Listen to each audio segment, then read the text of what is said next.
Hello everyone, and once again welcome back to the PUBG Mobile Club Open 2020 Fall Split Group Stages. Today is going to be the last day of the group stages. My name is Varun Super Johnny John, and as I said, right now we have 32 teams with us. After today, the top 24 will be moving forward in the semi-finals, from where they will fight it out to see who are going to be the top 11 teams to move to the finals, because they have the 5 teams that went from South Asia to the PMPL already waiting for them over there. But before we get the day started, before we get this final day of the group stages started, allow me to introduce my analyst to you guys and my co-caster, who I will be sharing the desk with. Ladies and gentlemen, put your hands together for Fixes. Thank you so much, Johnny. Yesterday, we saw a lot of teams perform really well, and they are finally done with all their games. Today, 2 more groups remain. That is Group B and D. They will be going against each other. And today, we are going to see which are the teams that will be moving on to the semi-finals of the PUBG Mobile Club Open. And a lot of teams are playing very well. But we will have to take a look at for what exactly they are playing for. That is the prize pool, and that is in front of your screens right now. The first place gets $2,600, second place getting $1,600, and the third and the fourth place, they will be getting $1,100. Alongside that, this is the real thing that all these players are grinding for. That is the PMPL slot. Yeah, exactly. Even though the prize money for 3rd position to the 16th position, even though the prize money is same,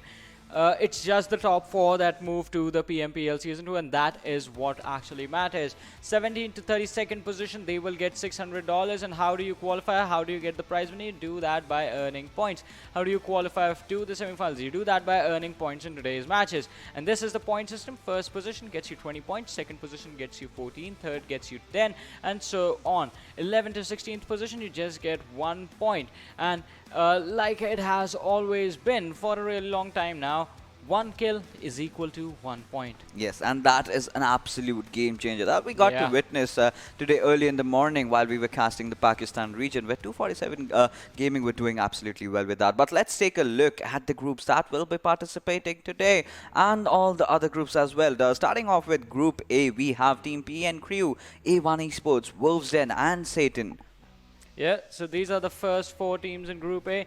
And one other thing, Group A is done with their group stages matches. Other 4, HARAME, Phantom Esports, they did really well in their matches. NAVI and High Voltage as well. These are teams from Group A. We have Group B and D playing today. So these teams are going to be on the battlefield. 1971 Gladiators, Rivals X, PWP Esports, and RisingNepal. Also joining them are going to be the next 4 teams, that is KS Invincibile, 4 Archangels, C4M Official, and Kira Peace Flow. These teams are going to be in the action. We saw them in one game yesterday, if you remember. The first match, which instead of Erangel was Vikendi, because that match was pending from a previous day. Group C in front of us right now, KS Axe, 999 Axe, DoyenKnightSs, RSGaming.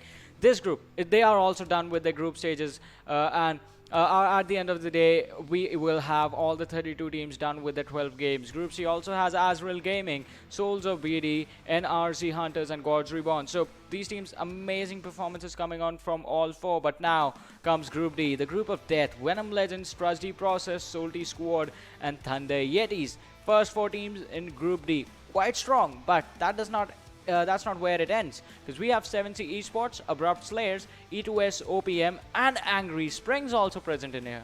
On all the teams in Group D have been playing phenomenally well, but today our eyes will be on TDP and Salty Squad to see as to how they are exactly gonna qualify, how they're gonna make their way into the top 24, because that's a huge question. They do represent those big organizations from their respective regions, but they haven't been able to perform as per the standards, and today it all comes down to this. If they do not manage to get those points, if they do not manage to get those chicken dinners, and I think they're pretty much done for. Yeah, they might just be done for, because we did see a lot of the teams in the 3rd and the 4th quarter of the standings with just 8 matches played. Last 4 matches for them today, and let's have a look at the schedule as well and see what's going to be the order of the maps that they're going to play. Like always, it's going to be starting off with Erangel, then we have match number 2 on Sanhok. 3rd is going to be Miramar, and it is all going to end. The group stages are going to end, in fact, on the map of Vikendi. Yeah, absolutely.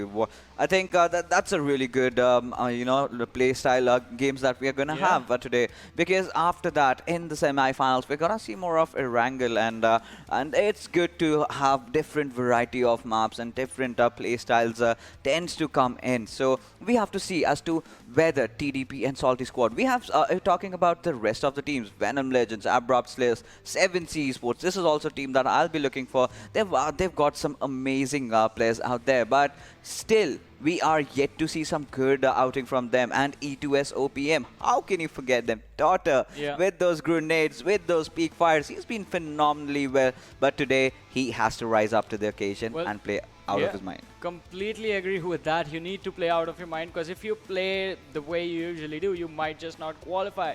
Once again, the goal is to stay in the top 24, and with that, the very first game on Erangel, it is live and the trajectory is on our screens. It starts from, in the middle of Novorepnoi and the Milta Power area, just on the edge of the Milta Power area, and goes all the way towards Saverny.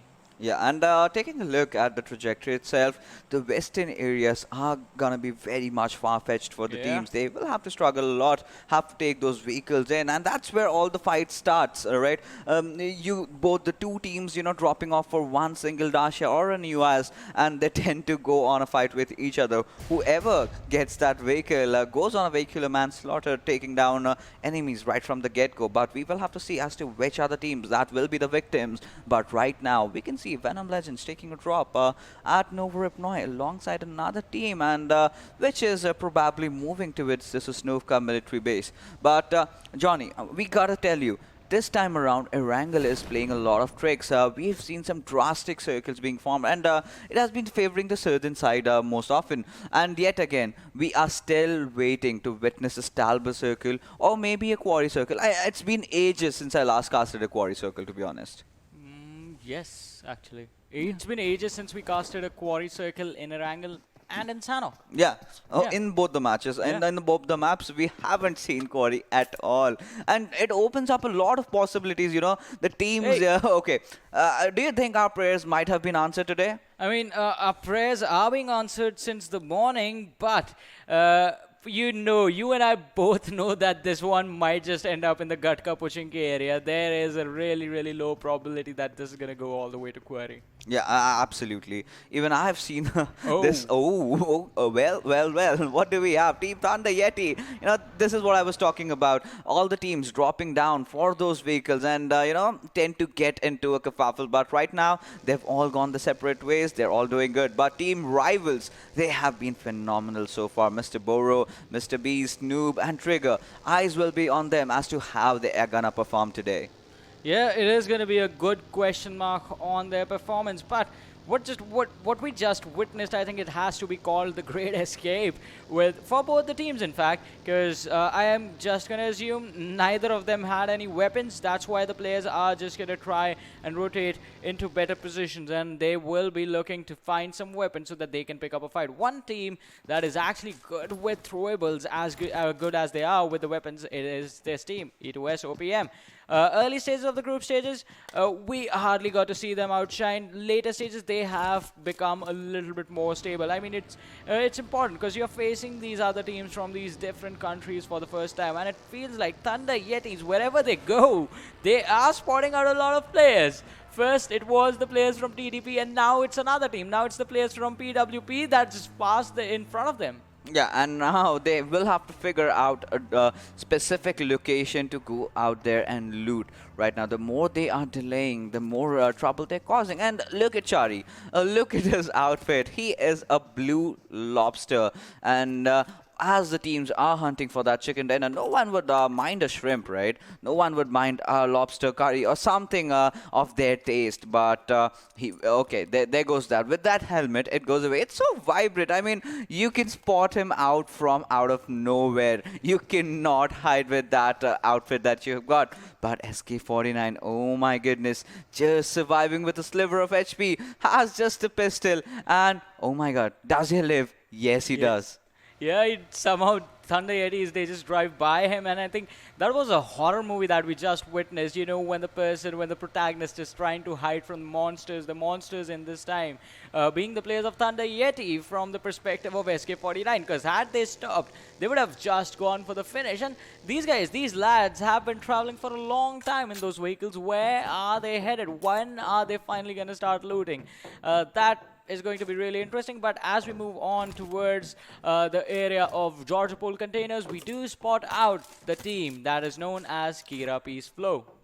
Yeah, and Kira Peace Flow. This is a team, you know, that have had their ups and downs. They've had their good days, they've had their bad days, but mostly on the bad days. We've seen a few good games from them, but some consistency is something that I would expect from this team.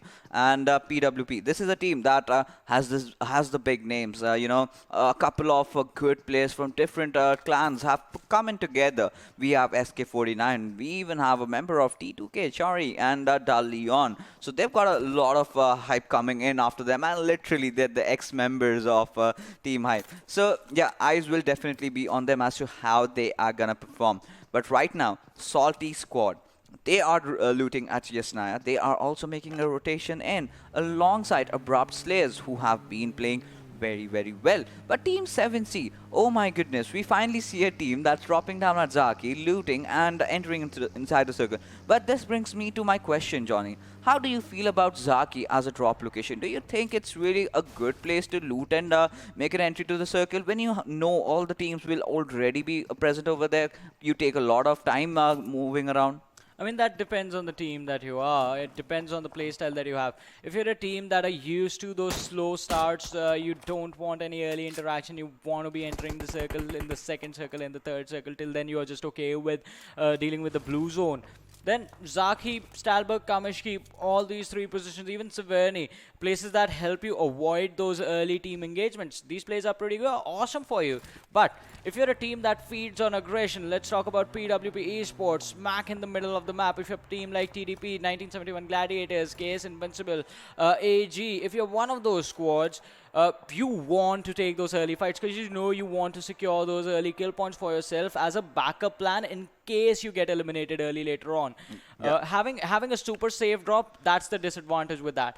If you get out early, like, because we know the game of PUBG Mobile, there is some randomness involved in it as well. You might be caught off guard in your rotation, and if that happens, if you're eliminated early without any kills, that means you just get 1 point. But if you're an aggressive team, if you imagine you pick up 4 kills and you still end up getting taken out on the 12th position, you're still getting out at 5 points. Yeah, and that we have seen with a lot of teams. But right now, Sonam will be finding the members of TDP, and 2 guys have already been taken down. And Sonam, he is gonna stop at nothing at all, as he will be going towards his teammate, dropping that smoke, trying to go in for that revive. And that was a good park over there, has made that perfect cover. But imagine if that US just blows up, and Z1 Crazy will also have to go down with Kuni. But right now, Team RisingNepal, they are doing good. They've got a couple of kills. I've managed to revive the teammate. 3 kills is what they have got from this position, and will be searching for the last member. But at the same time, Team TDP, again a very disappointing outing from their side. And like you were talking about randomness, you know, we have seen the circle and it's favoring towards Gatka, somewhere between that. But there is still a slight possibility that we can see a certain side circle. Well, we can just keep our fingers crossed, and so will the teams of Rivals X, who have taken control of the query area for now. But now we have my favorite player on our screens. It's Blah Blah Blah from Salty Squad. And I am expecting some action from this team. A really big name as far as PUBG Mobile is considered, coming in from Nepal. And there are a lot of fans, a lot of expectations riding on these lads. So with that comes really a huge amount of pressure as well. If they can deal with the pressure, they will definitely outshine themselves, because early stages of the group stages, Salty Squad, let's be honest, the performance wasn't that great. Yeah, definitely. That was not great. And talking about disappointing outing, KS Invincibile is also one of those teams. I mean, I've had a lot of expectation from them. And the first airdrop drops off in the water and has an AWM. We will have to see as to which player does commit to get over there. If you can remember, there was a game in Sanhok where a player literally took the jet ski, went in there just to find a DBS. I mean, he would have been really pissed right now, right over then. But for the meanwhile, Team RisingNepal, they were trying to make a rotation out, now have caught themselves up in a very, very bad situation. And Kuni, his vehicle has blown up. He is waiting desperately for his teammates to come over and just pick him up. But look at his teammates. Oh, Sonam is actually making a move. But Shagar, the last member surviving for Team TDP, and already to a very, very bad start. He has to survive somehow. But if the players of RisingNepal decide to just make that push in, they might get, third-partied by the players from T4M. Yeah, the third party can definitely come in, and as we speak, the circle keeps moving south. Fixes, you know what? Even better than the query circle is going to be the island split circle. That's like cut between the two islands with water right down the middle. That's going to be insane, and the players are going to be in so much trouble, but it's going to be so much fun to watch. As you can see, there's a huge cluster forming right close to the military bridge area. That's going to result in a lot of fights. We have the players from 7 Seas that are rotating from the north, but on our screens right now, it is the squad of PWP who have spotted out the players of KS Invincibile in the compounds down below.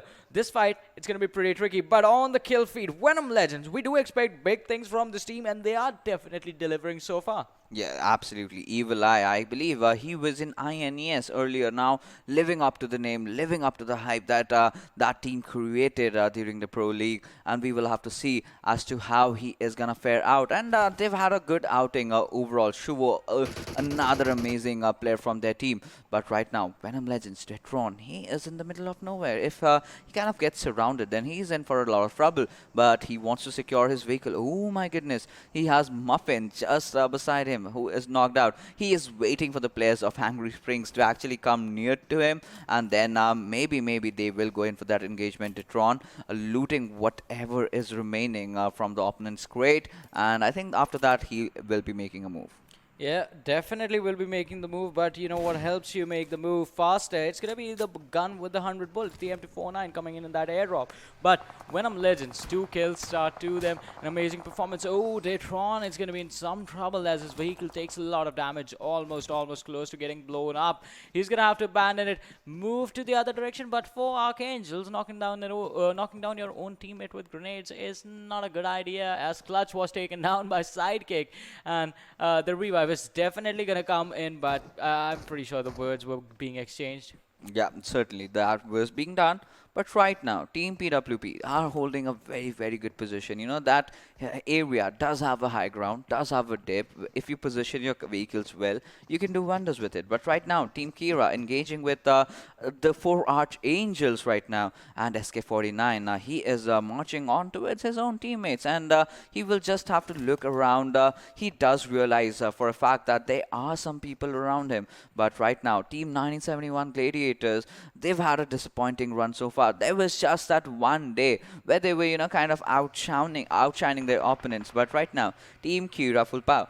This team, oh my god, Dondai is actually going in for that revive on Togle, but Jane, he is spotting out Clutch. Any moment, he might just go in for that spray. He does go, but can it connect? Actually, no. Clutch does manage to escape out. So the thing with the long-range sprays is that you need to make sure you have to shoot your bullets just a little bit, further, so that while the time the bullets really travel, it actually connects. Even if it does not connect to the player, at least it will damage the vehicle enough, or in the case of a buggy, even if one single tire gets flat, you're basically done. So, and if you're right in the open, you are a dead piece of meat. You have to account for the distance you're shooting as well. That's what we're trying to say.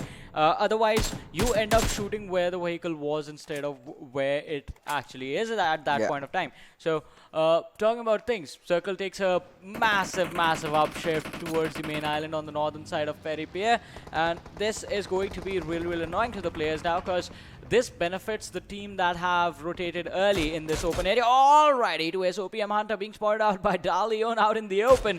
Just goes back inside the shack right in the nick of time. Yeah, absolutely. And T2K Shari, I do not know how is he gonna tackle the situation. He is in a bad spot right now. He is really low. But Boli Hang, he's got to do something over here. And Alun and the entire team of Team E2S OPM, especially Daughter, we have seen this guy go on a beast mode. And when he does, I mean, we get to see a lot of good plays coming in. And I still remember that chicken dinner that they took in Vikendi. They were phenomenal. But alongside them, right now, they are engaging against Team PWP. And now, Team PWP has, kind of utilized all their smokes up, and they're just waiting for the right opportunity to come, maybe kind of escape from the situation.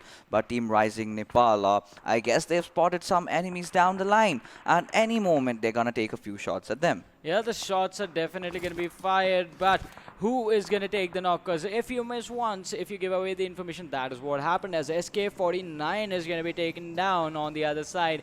And that knock is going to be confirmed as well, but RisingNepal, Prerak, I've seen this guy after a really long time.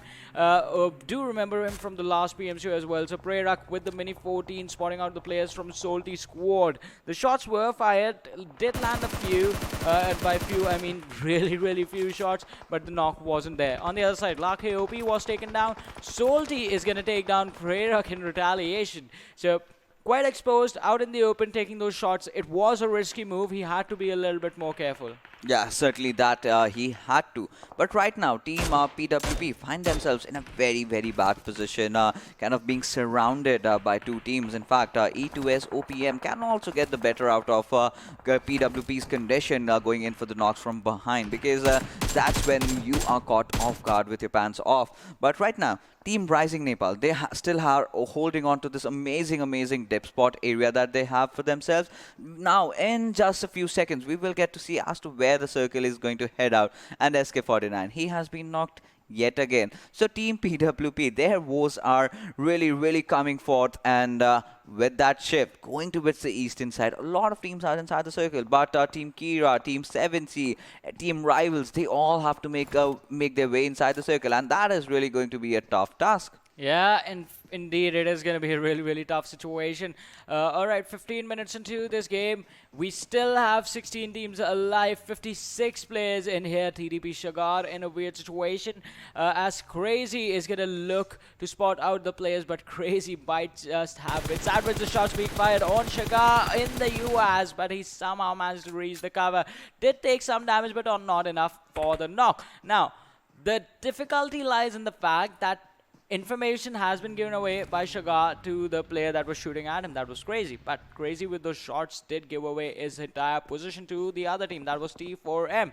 They are quite far away, but if they had heard the gunshots, they can use that information and take out the entire team. That's going to be caught really off guard. Yeah, that certainly could have happened. But Shagar, we have to give ups to this lad, the way he is. Yeah. So he is surviving from so long after all his three teammates are donezo. But right now, members of Team 7C are ruse. He was spraying up a couple of bullets around, but right now, Dominator knows where Trigger is. Oh my goodness, the buggy is right coming on towards him, and Dominator, oh my god, he has been spotted. He's taking a lot of shots, but still not knocked over yet. And Dominator, oh my goodness, he has to heal himself up, but Trigger getting knocked down over there, and Alun also getting into an engagement with Nohan. And we have our team Angry Springs also engaging there, but Kira, Peace Flow, oh my goodness, they again bite the dust. And this time around, this is Team Salty that will be taking them outside the game. But the woes for Salty are not done yet, as they have also been third party. Yeah, the third party from two different teams. In fact, Rusin is going to be blown up by Kuni, who went into a domination. That means 3 kills were confirmed for the lad.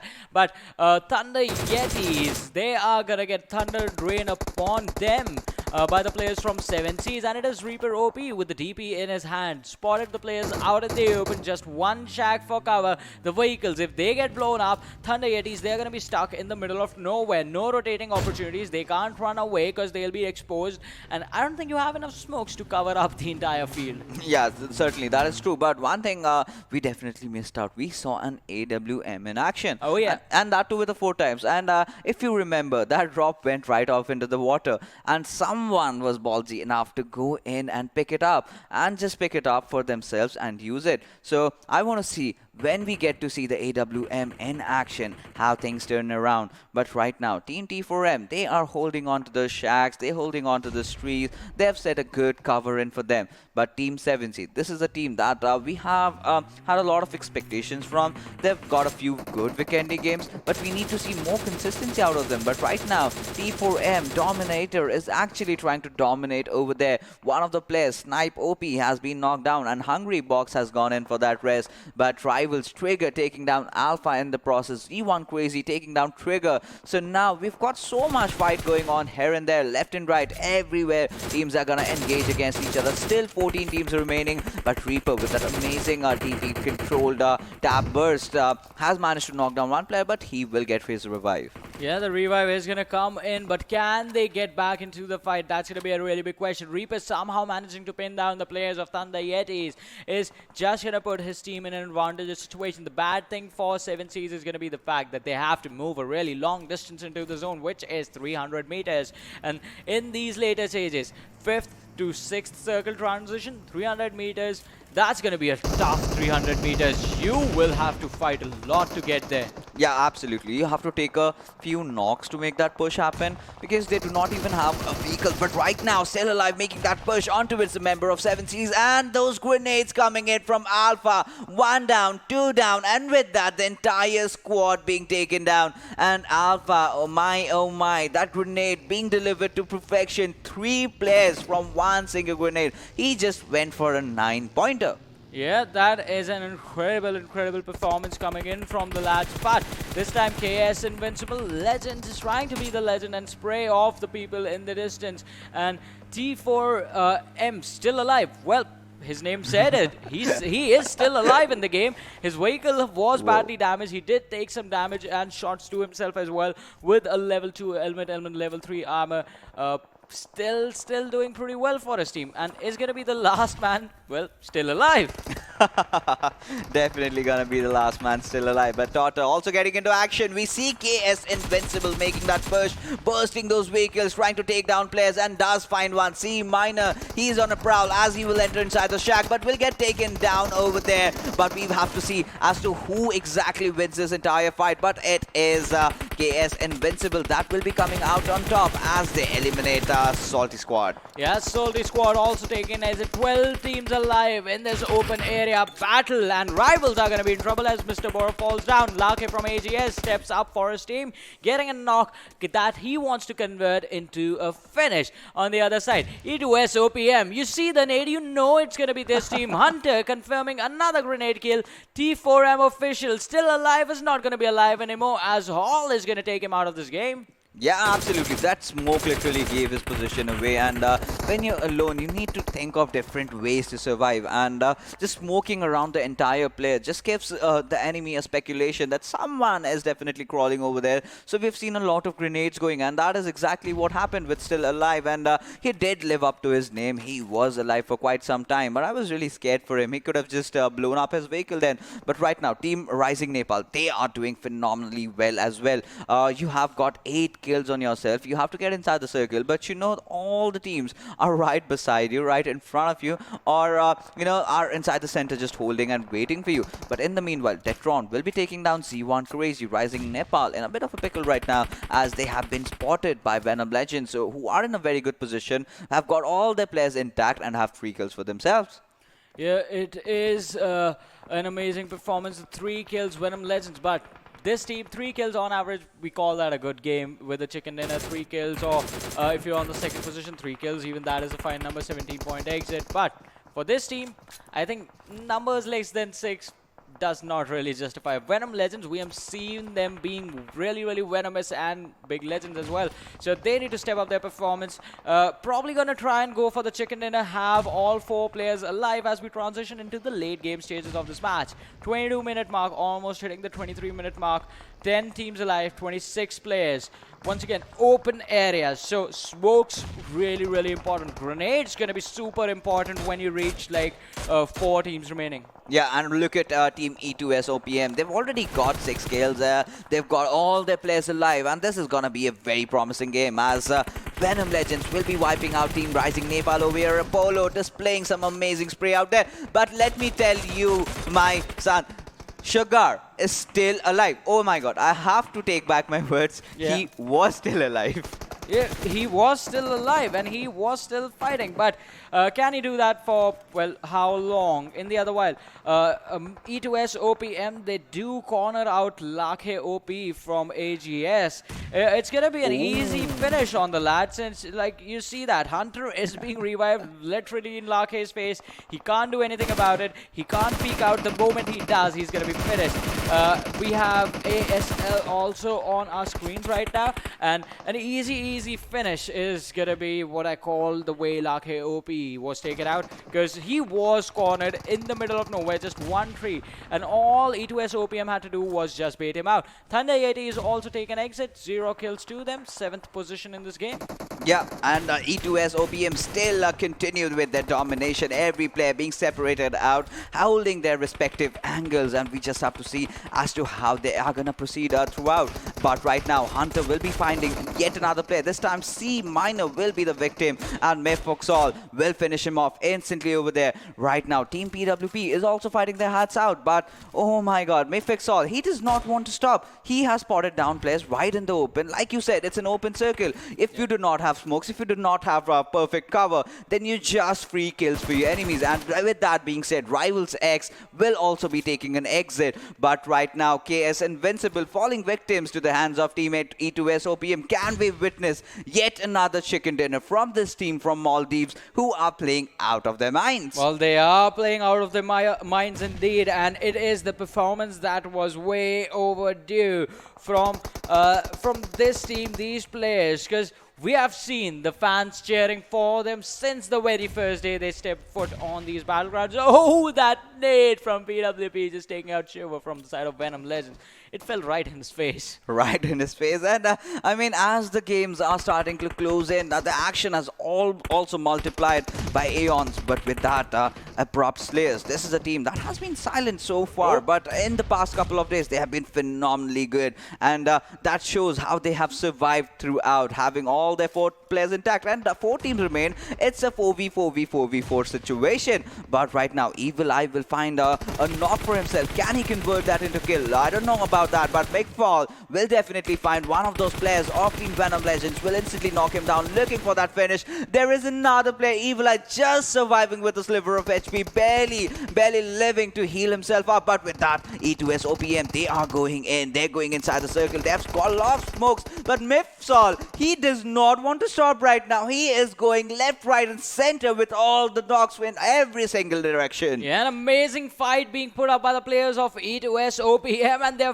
forced the players of PWP to get out of this game. But now this is going to be a tough fight as Boliang tries to go for the finish, but with the nade, Abrupt Slayers, they take out 2 birds with 1 stone as they drop 1 player from E2S OPM and the last player from PWP. But Abrupt Slayers, they're going to be in some trouble. Oh, the pixel was visible slightly on top of the rock. Alan lands the shots perfectly, forcing the team to an early exit. Not early, it's super late, but they take an exit on the 4th position. Top 3 teams remaining. Abrupt Slayers, 1 lad being taken down. That is Joker. E2S OPM, Daughter has been taken down. So we have 3 teams remaining. That is Abrupt Slayer, Venom Legend still left with 2 players in this, and E2S OPM with 3 players, one of which has been knocked out. And Hunter, he is on a hunting spree, and right now, oh my goodness, Ditron will be taking down players of Team Abrupt Slayers, and he's just gone all berserk with his grenade, and Evil Eye also joining his teammate over there. But with that being said, the push comes in from Team E2S OPM, and you can see Ditron has spotted down his enemy, will manage to knock him down, and with that, Ditron is playing phenomenally well. But oh my goodness, knocks coming in from absolutely every direction. Venom Legends also getting eliminated. Oh my goodness, this is a very good situation. It is a 1v1 fight, and we have to see, can E2S OPM clutch it out? Daughter is still knocked, but is he going in for that res? But Abrupt Slayers, oh my god, that nade comes in, and that is enough. That's what we call it, right? OP is definitely gonna be the word. Oh, Kobe. Yeah. Absolutely, yes. Well, an amazing nade, and I mean, what do you expect from this team? They always showcase up. Wherever there are nades, this team is definitely going to be that. That's all I want to say. spellbound right now. I'm speechless. I do not know what I got to witness, but we certainly saw a lot of grenades flying around in the final circle. I mean, for Venom Legends, we had E2S, we had Abrupt Slayers. Everyone was going berserk with those grenades. I said this, like, smokes were important when you were supposed to make your way towards that final fight, right? Yeah. Because it was an open area, and getting to those positions was going to be hard if you had no cover. There were no cover. It was just complete farmlands, and you needed smokes to create cover to stay in that smoke, then throw the next one. You had to buy those smokes, use them to the maximum extent. But on the other side, once you were in the final fights, that's when the grenade came into play. Because you can't get up and shoot. The moment you get up, you are getting taken down. That's how Venom Legends lost their players. That's how Toto was taken down. He tried to take up a head-on firefight against the players of Abrupt Slayers. You do not do that. What you do is use your Molotovs to either restrict the rotations of the opposing team or just spam nades anywhere you hear a single sound cue from. With that, let's have a look at the MVP from this game and see which individual player can I say through most nades? We can, and that has to be Detron. In the end, those grenades are coming in, wiping out squads after squad. Scott himself, 6 kills, 713 damage for himself, traveled around almost 8 kilometers, and the survival time will be something around 26 minutes, 20 seconds. And, you know, the best part about all these teams were, right? Venom Legends, even Abrupt Slayers, E2S OPM, they held on. And the best part about E2S OPM that I loved was they knew they could have gone in for the revive, but still, he had confidence in his grenade. He knew exactly where the opponent was, did not go for that revive instant, went for that Kobe, and right on his face, boom. There you go. Well, yeah, it was an impressive performance with the throwables, with the fights as well. A little bit earlier, if we're talking about the 20 to 23 minute mark, the fights that happened in those farms, it was incredible because those were quite tricky. Anytime you got up to move, anytime you got up to go towards the zone, you were getting shot at. So you had to basically clear out all the path you wanted to take. You had to take out everyone in that direction and then move and then keep an eye on your flanks. Yeah. And with that, let's also have a look at the top 5 players, the players that will be joining our MVP from this game. And let's see, Detron is joined with Hunter. No surprises over there with the way he clutched things around during the end phases. But Mefixer, look at the damage on the players from E2S OPM. One has 1072 damage, the other has 1180 damage, out of which only 4 kills were converted. So this clearly shows how dominating this team was, and followed by Aloon as well. We do have Kuni in the between, but this was a clear victory for Team E2S OPM. Yeah, they got a lot of kills for themselves and a lot of points. In fact, all is going to come down to the fact how many kills did their opponents get, because that is also one thing that we have seen change things, especially since considering this is going to be the last day of the group stages. You need to make sure that every game you play is putting an impact on your standing. Yeah, every game does put an impact, and E2S OPM, they kind of started off slow, but they were promising. But as this league stages, commenced, we saw some drastic change in their gameplay. They also got those kills, along with which the position points as well. Yeah, and talking about position points and points in general, let's have a look at the standings from this game and see how many points did the teams get from here for themselves. It is going to be E2S OPM with the chicken dinner, the 35 points to this team. And see, Venom Legends, 9 kills. They come up from the 3rd to the 2nd position, 19 points in total. Abrupt Slayers, they had 5 kills. A good grand total coming out for this game, I would say. Yeah, absolutely. Abrupt Slayers, they've been consistent. Venom Legends, we know the 2nd and 3rd position, these teams are doing really well. But PWP Esports, definitely a good resurrection from them, coming in with a good position point. 3 kills, nothing really much to scoff about. RisingNepal, they have been playing very well as well. 8 kills for themselves, and right from the get-go we saw them engaging in a lot of fights, and the final circle was right out in the open, and they did what they could have done the best. But Salty Squad, a team that was struggling, but this time around they came back strong. Yeah, they came back quite strong, and 7 points, I would say it's a good start to the day. They need to make sure they get at least 1 chicken dinner in today's matches so that they can qualify into the top 24. But moving forward, we have, I would say, let's talk about the teams with no kills. Thunder Yetis, 5 placement point, no kills. Trusty Process, 3 placement point, no kills. That means they were eliminated on the 9th position. Then we have 7C Esports and 4 Archangels, who we did see quite into the mid to late game stages of the game. But there were a lot of teams surviving. That's what happens when circles go in those open areas. Teams become super passive, and the fights are just not there. Everyone they have to be extra careful. Well, this is the PUBG Mobile Club Open. You have to be prepared for every adverse situation that can follow. And this was obviously coming in for 7C Esports. You cannot just be a one-trick pony. You cannot be just good in one particular map. You have to be well-versed with every single map. And Erangel, that has always been a classic map in every single tournament, in every single format. There is always Erangel. And you need to know how to make those rotations in. But with that being said, let's take a look at the kill leaders of this entire set of matches that we have seen so far in the PMCO South Asia. Because there are going to be changes since yesterday, since the teams that played yesterday, that was teams from Group A and C, they have completed all their matches. So there, the players from those groups, the stats are going to be a little bit higher than the players that are playing right now. So let's have a look at the kill leaders from the overall and see who is going to be leading the charge, who's going to be coming out. So we have Mafia Ninja right now, 28 kills, entry on 24. But there is Evil Eye. He's performing today, 24 kills. So 5 kill difference between him and Mafia Ninja. Then we have Sinister from A1 Esports, 21 kills to him. And we have Rafat from Team Phantom with 21 kills. Absolutely. And a lot of players are going to join them today as well. But taking a look at the next set of players, we have Detron, courtesy to his amazing gameplay last game, and Kyolzin also from Team DRS. This squad has been phenomenal. But along with them, Hunter also joins the fray with 18 kills. And I love the damage that these guys are dishing out. And Soulz of Bangladesh have been amazing yesterday as well. They kept that run in and they pretty much qualified. And Harame's IR2 will be joining the last stage, placing he will be taking. But today, with more 3 matches remaining, I am assuming there will be certain players that will be stepping up, not just into the top 10, but also into the top 5. Well, definitely. I can't wait to see that, especially the players from Venom Legends who are so close to the top 5.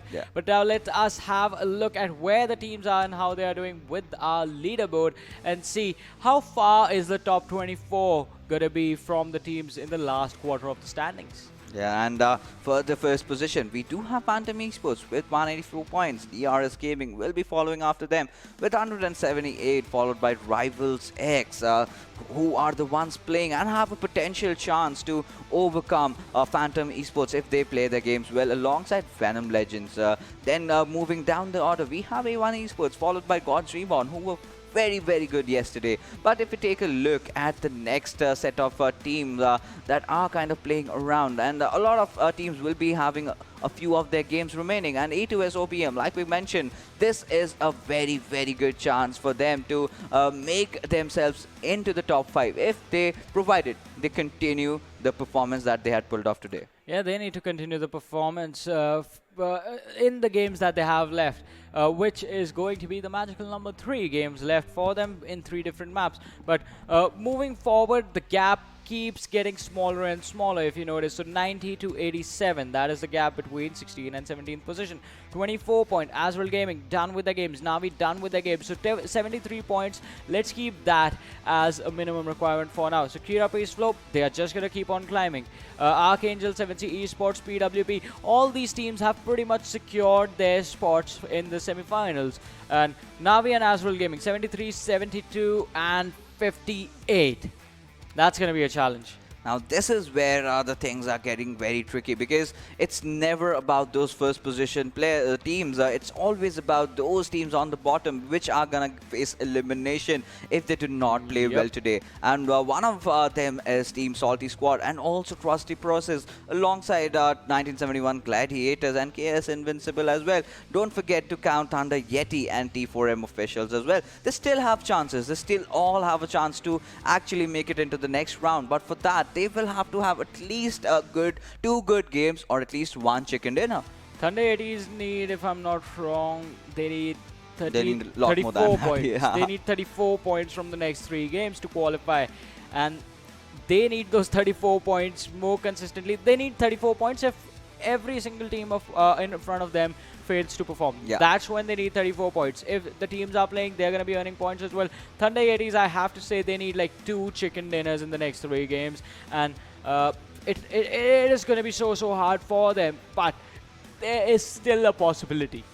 There is always a possibility in PUBG Mobile, and we have seen comebacks. We have seen teams actually stepping it up, but you have to play like a true champion today. You have to overcome your fears. You have to give it all in if you want to just qualify into the next round. Yeah, and qualifying into the next round is going to be more important than staying on the first position right now.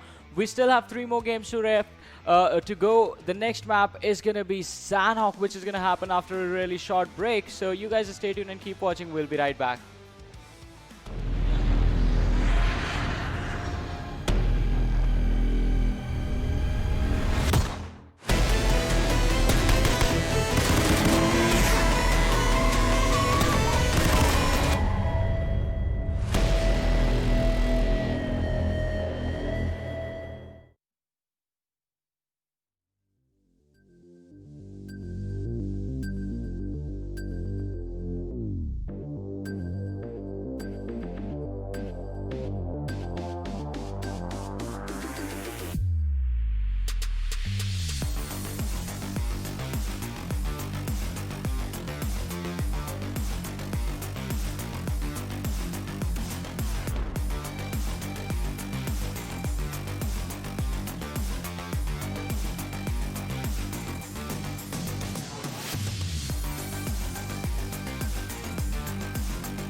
Welcome back, ladies and gentlemen. You are watching PUBG Mobile Club Open South Asia Region Fall Split 2020, and I'm Kane Fixes. Alongside me will be my co-caster.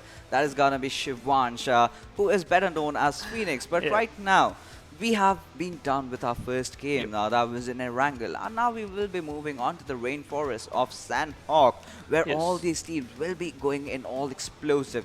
As today is a do or die for those teams that are struggling or battling the elimination phase. So today we will have to see as to which are the teams. Can they step up? KS Invincibile, TDP, Salty Squad. These are the teams that have been big names in the community. And today a lot will be coming down under them. A lot of responsibility as to just see whether or not they will be qualifying for the next round or not.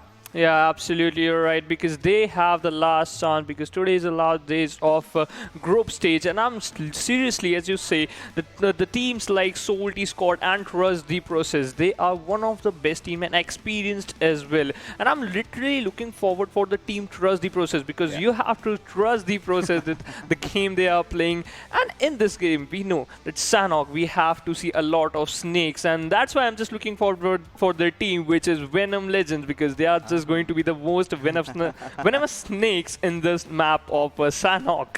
Absolutely, you are absolutely right with that. I mean, Venom Legends, the way they have been playing Detroit and all his teammates, they've just gone all in. And in the last game, we got to see a spectacular performance from their players, a perfect delivery of grenades coming in everywhere.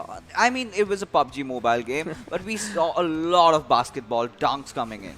Absolutely, you're true. And it's just in the last zone, there's a little amount of red zone they're trying to make and want to eliminate every single team. They were just trying to play, but E2 SOPM somehow managed and got the chicken dinner, and literally can Abrupt Slayer improve their gameplay and got this chicken dinner in this match. I'm just hoping. I mean, that we will have to see, but that being said, the game is live, so let's all march in to the rainforest of Sanhok as to see which team is gonna get the chicken dinner and which team will be going home pretty early tonight. And with that being said, the flight path is kind of on the western side, and does not really change things around, because we know Sanhok is a 4x4 map. Every time you want to drop at your favorite drop location, there's no trouble getting over there. But something new that we have observed in Sanhok is a lot of usage of vehicles. Yep, that's true, because vehicle is one of the most important thing in most of the match, because you can make cover, you can travel fast as well. And if we talk about PMCO Pakistan, most of the teams started using some vehicles in 5th or 6th zones, but I'm just looking to forward right now Rivals X, because the plane path is very close to their drop location, which is Painan, and yep, they dropped at the Painan, and the team is very close to them is Trust the Process, but the players are little bit quite far away, and we can see a centralized zone maybe favoring most of the teams, and except 7 Seas is quite out of the circle, but they have a little bit closer, because the meter they have to cover is quite less. I'm just hoping that they have to move a little bit early so that they can have some fight with the teams who are in front of them, just like Kira Peace Flow as well as Rival X. I think in the map of Sanhok, circle is never an issue for the teams. You know, what really is the bigger issue is if you are in the open and some snake spots you out in the open and just, you know, go in for that bite. And it gets really difficult. But that's not where the story ends. And the team that really killed another squad might have been spotted by yet another squad. So the map of Sanhok is kind of synonymous with a lot of third parties happening. And we have seen our teams get into action. So in Sanhok, every single bullet that you have to shoot, you have to think twice before doing that, because you have to get those eliminations, you have to get those kills, but without even exposing your own position to the opponents for the other teams that are looking forward to capitalize on that situation. And for the teams that are in trouble, 1971 Gladiators, a certain team that always comes to my mind, a lot of potential, as Johnny loves to call them, the old guards of their region, and somewhere they're kind of faltering around, and maybe this can be said as for a rise of all the new teams, all the new players, the hunger really proving more useful and more essential over there against just the experience. So I think that's the thing that's going wrong with Team 1971. Yeah, that's true, but maybe they just have to work on their strategy as well. And now we are looking at the player of Abrupt Slayer Legends. In the last match, in the previous match, they got the second position as well as a good amount of kills. But now they have got the momentum. They know that now they just have to focus. They already got some points. They're just climbing up. They're moving up. Now they just have to move forward to get that second dinner. You have to keep up the pace because you know that you got second position, you can get first position as well. But because of this, if you get panic while having a fight, then this is going to be the opposite for you. You can maybe get eliminated so early on the 15th position or 16th position. Then you just have to focus on and if we talk about RisingNepal, this team is quite good. The players are very nice, but they just have to keep get some fights and defeat as well, because we know that if you got some kills, the kills are very important, because for one kill you're just going to get 1 point and it is going to help you to move up while you're having a good amount of placement points. Yeah, that certainly is true. But today's circle is kind of centering around, and Team PWP has a good hold in the places. And I always lay an emphasis on taking those central areas, taking those compounds in Sanhok, because even if you get knocked, you certainly have some chances to get that revival in, because a team that tries to push in will be coming out in the open, and your teammates have to prioritize on taking those first trade knocks and then going in for the revive. And that happens in a lot of time, because see, we are casters, we are looking from a different perspective altogether, but we do not know how much pressure these players are under. In the game of PUBG Mobile, we play that a lot. In fact, whenever I get knocked, that's the first thing I yell at my teammates, guys, come in here, revive me.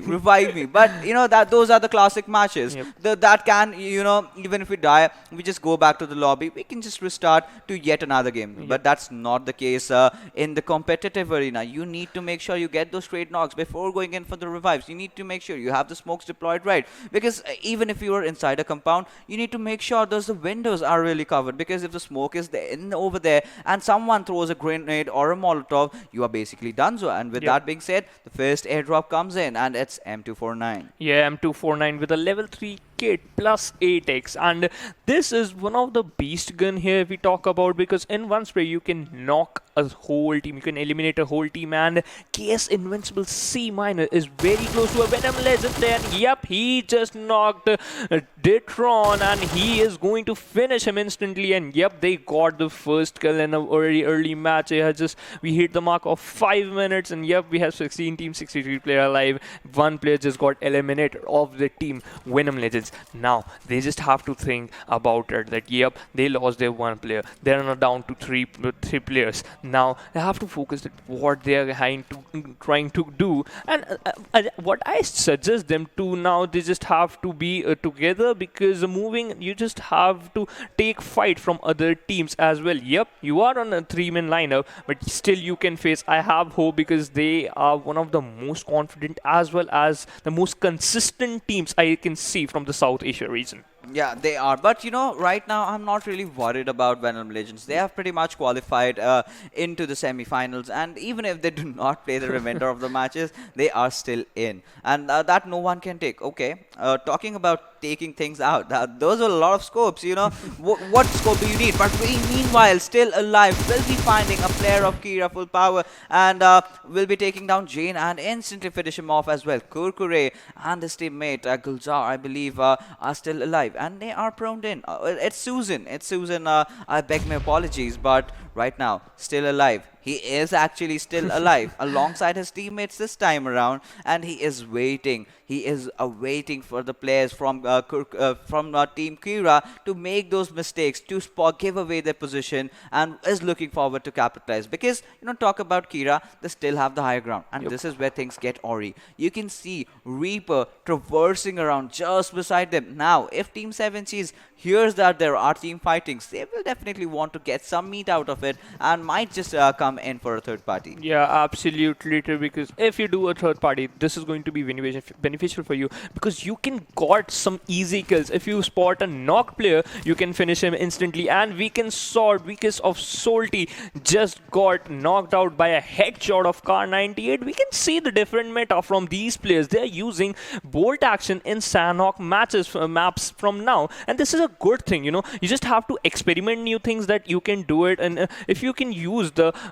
bolt action and some marksman rifle in these type of map, then this is very good for you. And the player from 1971 Gladiators, they are looking quite strong. They are literally very close to some teams. Maybe they can spot some players of E2 SOPM, and if they can get some kills as well.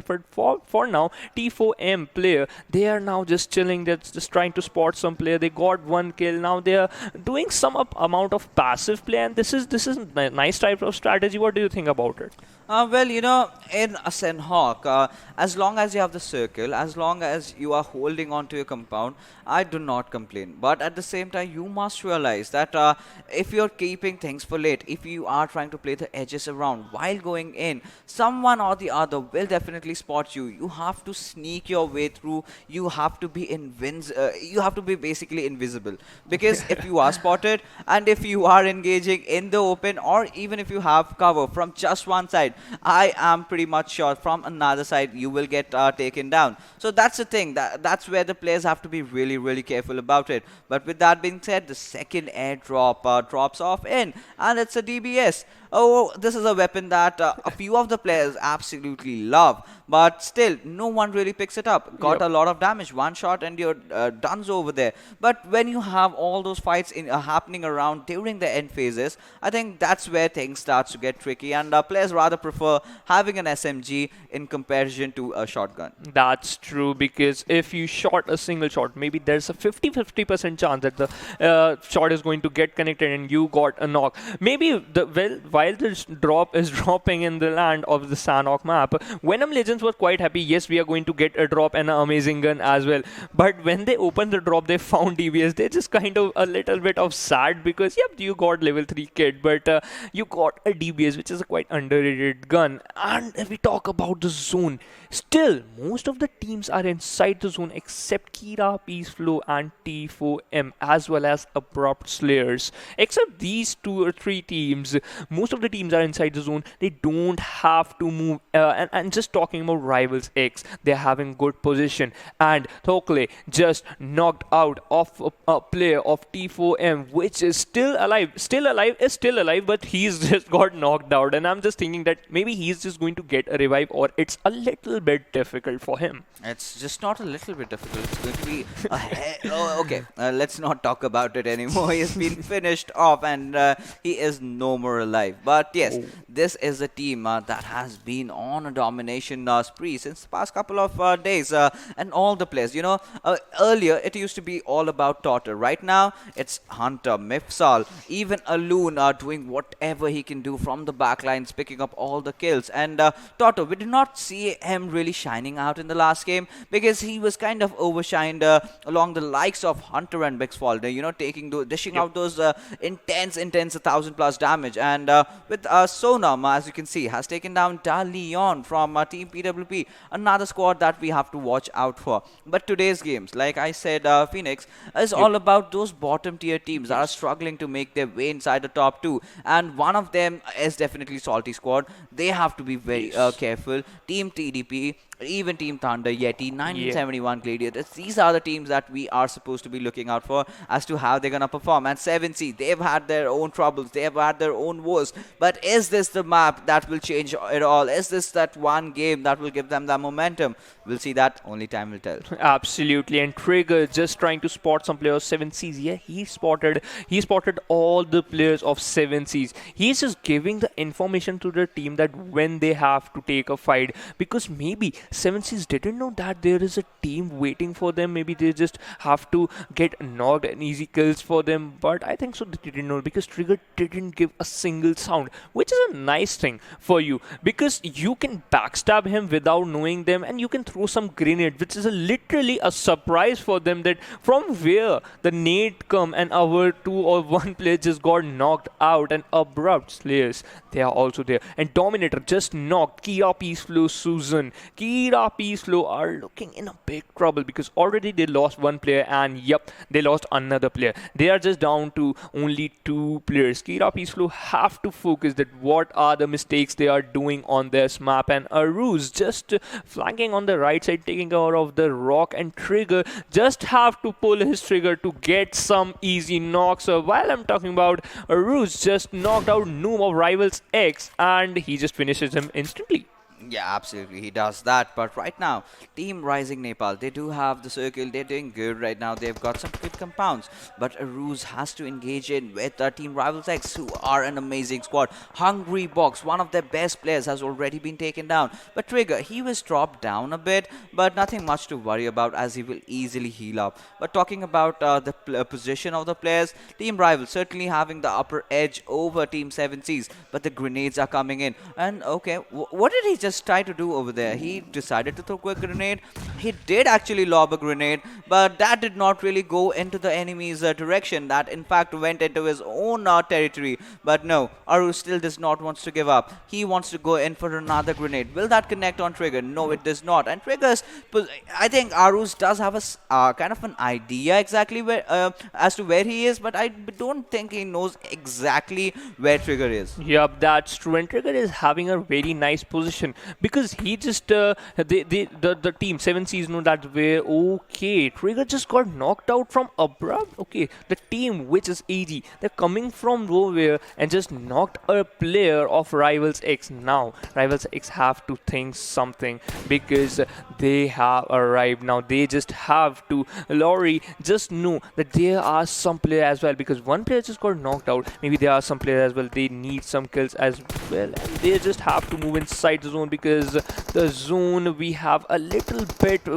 favoring towards the Paradise Resort as well as boot camp and centralized area of the Sanhok map. And we can see that which team now is going to perform well because most of the teams are there in the central area of the zone. Yeah, certainly they are in the central area. But with that being said, Snipe finally finding a grenade knock over there. And Shanul, like we can see, I think Angry Springs is one team that has had their good days and their bad days. But right now, Team 7 Seas can get the better out of Team Rivals. And Nemesis, okay, he is just holding that one compound. But this is where Team 7 Seas should have capitalized, should have gone in for the push. Because Nemesis, if Team 7 Seas had actually tried to go from the left flank, that could have been a good approach. But Nemesis will be finding out Reaper. Oh my goodness, Hungry Box taken down from a snake over here. Marshall will be leaving him at nothing, instantly finishing off. But Aruz will be finding Trigger, who was actually going in for a flank and has been spotted down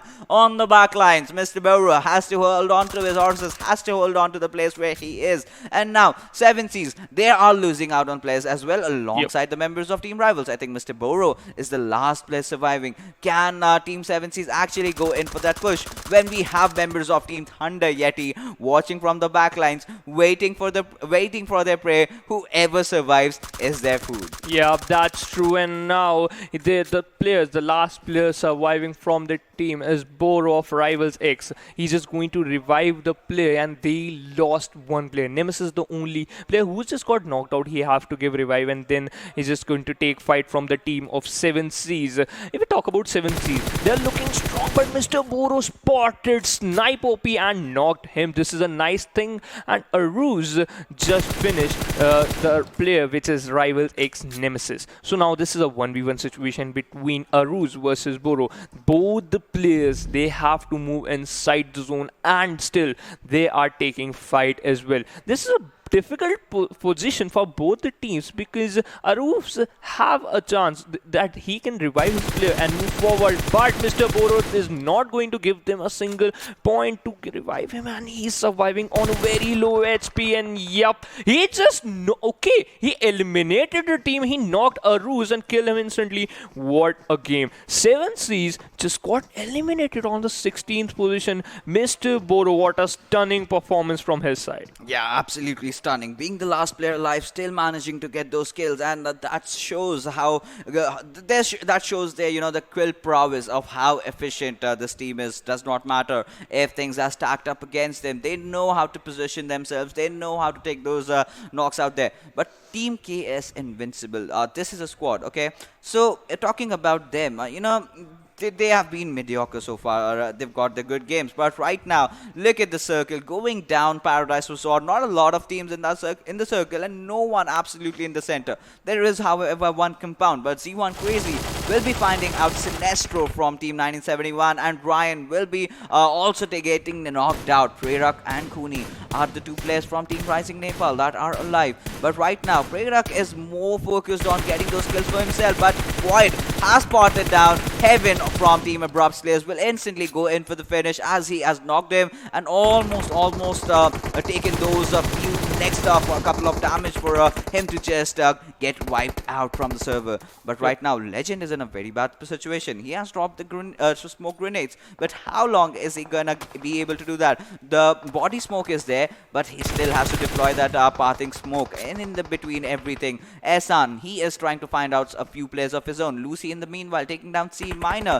Shagar will be finishing off Sonam and Z1 Crazy, and KN's Invincible taking a kill on towards securing Heaven's kill in fact. But oh my goodness, so many knocks happening left, right and center, and oh my goodness, we are seeing some vehicular manslaughters as well. Yeah, that's true. He just want to be like the Salman boy, and he just knocked a player and killed him as well. Just Rao, Rivals Exist got knocked out. KS and Void got the title of Grenadier. We have 46 people alive. 14 teams are there. We hit the 19 minutes mark. Salty scored. Blah blah blah. Just got knocked out. Clutch is also got knocked out. Most of the teams are now quite in a difficult position. Sinistro just also got knocked out. What is going on? And now Legends is moving towards the last player of Kira. He also some shot. He on a very low HP, but he just got eliminated. Abrupt Slayers just got eliminated on the 14th position. And Kurkure, huge ups to him. The way he took that fight, that smoke was where he changed everything around. Shooting through the smoke, finding that one knock. And in fact, before that, even eliminating Lucy over there. But right now, 1971's Redal, he has to do something over there. But look at Team E2SOPM. They're on a prowl. They're taking down members of Team Salty. And Salty somehow has to survive. And by the looks of Team E2SOPM, they have nothing really much to worry about. They've got their entire side cleared. They are trying to enter inside the circle. Paradise Resort is just beside them. But in the meanwhile, Kurkure will be taking down C Minor. And what do we see? RisingNepal being eliminated. Oh my god, RisingNepal just eliminated on the 13th position. Nightwing just knocked Nohan. And T4 and some insane just got knocked out outside the zone. Still, zone is not giving any chance to any team because you have to move inside the zone, and Kurkure slowly and steadily moving inside the zone, trying to be into the zone, and Void just trying to spot some player. Nightwing spotted Mr. Wise and he is going to finish him instantly, but he just got caught off from a long distance and he just got finished in 1971 Gladiators, just got eliminated on the 12th position. Yeah, that he did, absolutely. But right now, Kira's Kurkure, he is playing out of his mind. He knows things are stacked up against him. He knows he cannot slack off. He knows he has to give it all because this is the hunger that's clearly showing. This is the hunger for survival. And Tokle will be spotting down Void and will be taking him down as well, along with the AK. But Tokle, I mean, how did he get knocked? Okay, Ehsan will be the one taking him down. And Venom Legends, this is an early exit, but does not really matter because they have already craved their ways into the semi-finals. Yeah, that's true. They just want to try some experiment, but Kurkure just knocked a player and eliminated the team, which is KS Invincible on the 10th position. Plazy of Trust the Process spots some players of Thunder Yeti. He's just prone down in the outside the zone area. TDP, they have the chance. They just spotted some player, and Cash of Salty just just popped in front of players of E2 SOPM. He spotted them and killed him instantly. Vcash is the last man surviving for the Salty squad. He's the last hope for their team, and Marshall just got eliminated outside the zone. Gen Z of Salty also get eliminated outside the zone, and Salty squad got eliminated at the 8th position. Now we are just moving forward. Gole just knocked out a player of T4M, and yet the T4M official eliminated at the 7th position, and Gole got 4 kills. What a play by these teams. And Thunder Yeti, they also got eliminated on the 6th position. Now we left only with 5 teams and 19 players alive. E2 SOPM still looking strong. Maybe they just need this second dinner because they have to climb up on the all-over leaderboard. Yes, they have to do. And TDP squad is also stepping up as well, and Shagar getting those kills. But Mixal, oh my goodness, he does not want to stop at nothing. And 4 Archangels find themselves surrounded by 2 teams. PWP also getting the better out of them. Right now, Trotter has been revived. Oh my goodness, Fragboy has spotted down a player. He has dropped him very low, but is he gonna get that knock? No, Shinul will be taken from the circle. And right now, QBZ, this is the problem with that weapon, but Fragboy does know how to control it, does manage to get that one good knock. But Leon holding on to the compound that is inside the circle. He has spotted down the players of Team E2 SOPM, but Fragboy really very low right now. Has spotted out Laurie and will be finishing up. And with that, Fragboy getting 3 kills and eliminating the entire squad of Angry Springs, and alongside 4 Archangels bites the dust as well. That's true, and I'm just telling you, just have to trust the process of this team. They have 7 kills, and yep, they're still hungry, but one player just got knocked out of the team. PWP, Dalion, spotted some player. He just got, he knocked a player of E2 SOPM. He just wants some kills as well. These, we have left with only 3 teams. 10 people are alive. PWP is there, as well as the E2 SOPM plus trust the process, one of my favorite team. I'm just little curious that which team is going to get the second dinner. Well, only time is gonna tell, as E2 SOPM are in a bit of a pickle right now. Dalion getting all those grenade kills. This time, the Hunters being the hunted. Oh. And, you know, they got the taste of their own medicine. We just got to witness what E2 SOPM can do with the grenades. And right now, team members of Team PWP responded on their faces with those grenades coming in. And Shagar, the most experienced player in the lineup. Since my casting days, I have been casting this lad, and he always tends to surprise me with his amazing gameplay, even in the pro leagues as well. But right now, things have kind of gone into a standstill. But for how long? Not for too much, because teams have to enter inside the circle, and SK49 finding off one player from TDP, but will get instantly traded off over there by Lazy. But right now, the push will be coming in. Bolihang is trying to hold on, but Mifsal will find Shagar, but in turn gets traded out. And with that, down goes Team E2 SOPM, finally leading to, I think, just 2 teams surviving. Yeah. And one of their players is even knocked. Yeah, that's true. And both the players now, they have a 3 versus 3 fight, because TDP one player just got knocked out, and PWP, all the players are now in a bit quite good position, because the zone is favoring them, and TDP, 2 players just got knocked out. 1 player of PWP also got knocked out. This is now going to be 1 versus 2 situation. Which team is going to win? I'm little curious. PWP is looking a very quite promising situation right now. TDP last player is just moving forward. He just have some damage of grenade, and yup, he just got killed. PWP got the chicken dinner with some amazing kills as well, as in TDP got the second position. Yes, and absolutely, both the teams are having a very, very good outing over here in the Rainforest. And like we mentioned, you know, you need to have that compound advantage to yourselves, and PWP kept that for them. And TDP, despite the fact they were so amazing, Fragboy going completely berserk, still managed to get a decent finish. A second position with a lot of kills are definitely gonna push them up in the standings. But yes, like we have discussed, it was all about the circle. It all came down to who had the best position position in the circle, and it was PWP. But right now, we will take a look at the MVP of this particular game, and that's gonna be... Oh, we have the way. SK49, 5 kills, 682 damage, 24 minutes of survival time. And look at his distance cover, just 3 kilometers. That's an amazing play from Neat. PWP side. Yeah, that's because the zone is favoring them. They just choose a side that the calculation is very accurate, that they have to move a little bit. They're getting some kills as well. And SK49 got 5 kills, which is a decent amount of kills. And this shows that they have the caliber. They're just moving up. And what a great game from these two teams.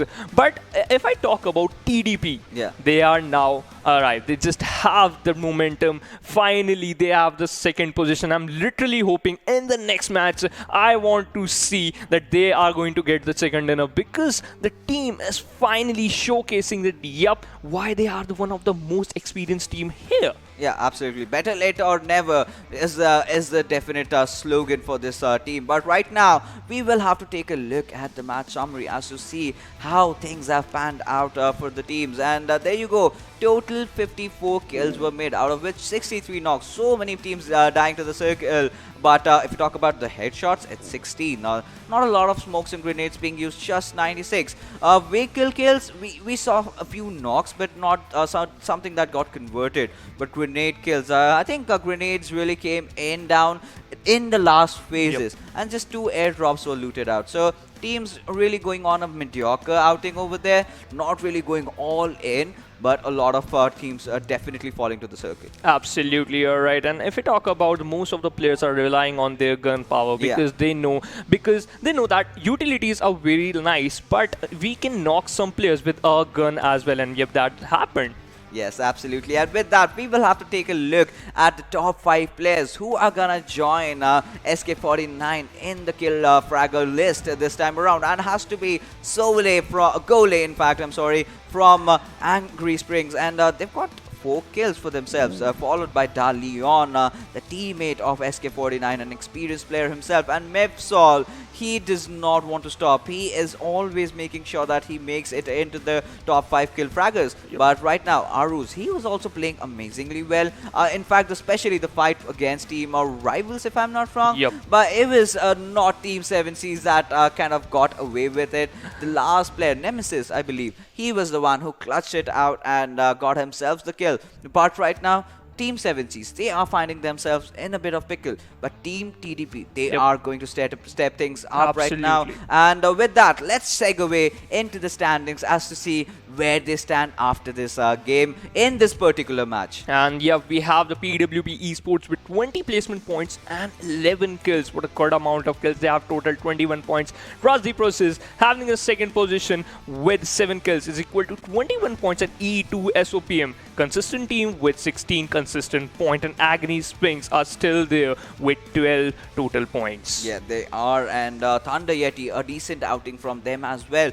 But is it gonna be enough? Like me and Johnny were just discussing in the previous segment, that they need a lot of kills. They need at least 10-15 points per game, and now they've managed 9. So they definitely need just not 1 chicken dinner, but 2. And right now, we just have 2 games remaining. So, they have to play out of their minds right now, get those chicken dinners to qualify, or this is gonna be their dreams being broken right here and right now today itself. But taking a look at the teams that could not really perform very, very well in this particular game. Abrupt Slayers, Venom Legends. I'm not really worried about the bottom 3 because they're pretty much qualified. But 7C Esports, 1971 Gladiators, Salty Squad, another big name that comes up when you talk about the Nepal region out there. They are so good. Even in the Bangladesh region, they're very famous. So we have to see if this team can really, get in all that experience, because TDP are on the verge of making themselves safe.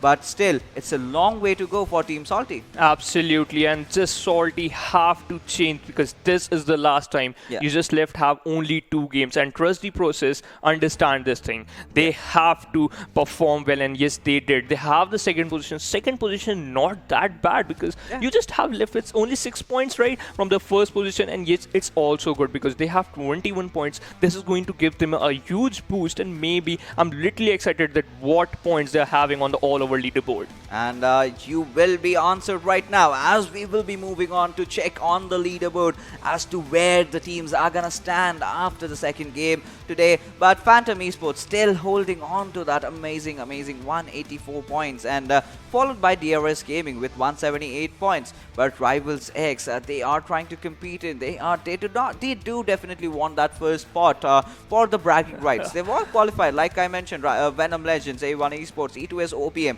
Look at them. Just a match above. Before this, they were on the 9th position. Now they've bounced in. They've made their way into the 6th position itself. But as we move down the line on towards the second quarter, we see Team Wolves Den, High Voltage, PWP Esports, and PN Crew as well. My eyes are still searching for Team TDP. Yeah, absolutely. I'm still searching for that team. And yep, we have Angry Springs climbing up on the 14th position with 104 points. And this is a decent type number of points. And we look that they can literally move up because KS and PN Crew, KSAX and PN Crew have only 108 and 106 points. They can have a good play if they got a top 5 or top 7. They can literally climb up and get some more decent position on 12th and 13th. But if we talk about 4 Archangels and Kira Peace Flow, they are moving up. They are on the 20 and the 21st position. 4 Archangels have 82 points and Kira Peace Flow have 80. Look at the team, which is RisingNepal. They're having 92 points, and yep, they are quite good, but they have to perform in this match so that they can move on the second chart of the leaderboard. Yeah, they do have to, but right now, now we will have to take a look at the teams that are in trouble, and Trusty Process still are not safe, my friend. They are doing decent with 72 points, but they have to get some consistent finishes in the next couple of games. They have just kind of reached a threshold, but you know, getting, I guess, 10 points or 5-6 points per games in the next 2 games might just be enough. But Salty Squad, this is a team that has to step it up. Thunder Yeti, they did have a good performance. They did, you know, rise up. They're not dead smack last. Yes. But this is not just it. This is just not it, because you have to get more than that. You have to get chicken dinners, and not just one, but 2. Yeah, absolutely. And if we talk about the teams which have to get some chicken dinners, and they literally want some, just like Trusty Process, Salty Squad, and Thunder Yeti. And if we talk about the stats of the team, which is Thunder Yeti and Salty Squads and the Trusty Process, an equal amount of kills we can say, but the difference is placement points. Now the teams are focusing on placement points as well, because they are literally important. Because if you got second position or third position, you get a double-digit amount of placement point, which is equal to 10 or 14, and this is going to give you a boost. And I hope if they keep up the momentum, I'm talking about the team which is Trusty Process, if they keep up the momentum on the next match, then maybe they can perform well and they can move on the third chart, and which is going to give them a smile on their face, because they are performing well. This is a start, and this is a kind of improvement, we can say. Yeah, absolutely. And I don't think TDP is gonna have a lot of problems after the game that they played. They really did perform when time came B. But with that being said, I think you know, when we move on to the semi-finals, we have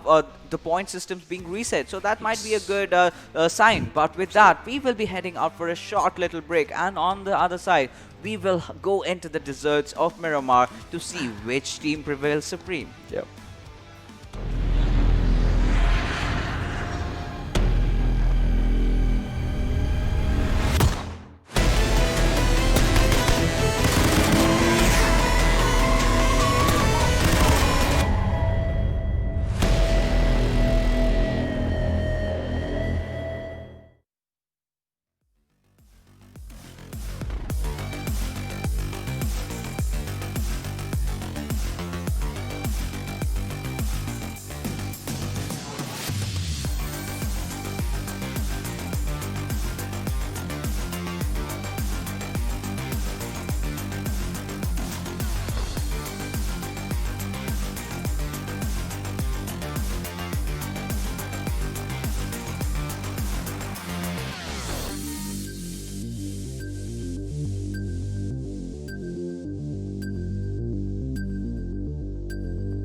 Hello everyone, and once again welcome back to the PUBG Mobile Club Open Fall Split 2020. My name is Varun Super Johnny John. We are down at the last day of the group stages and final two games remaining for the teams from Group B and D. What is going to happen? Who is going to qualify for the semi-finals? Who is going to have to say goodbye to their journey and the dreams for this year and try out next year? Maybe, well, we're going to find out after these two games. The next match is going to happen on Miramar, and joining me on the desk, ladies and gentlemen, it is going to be no one other than Phoenix.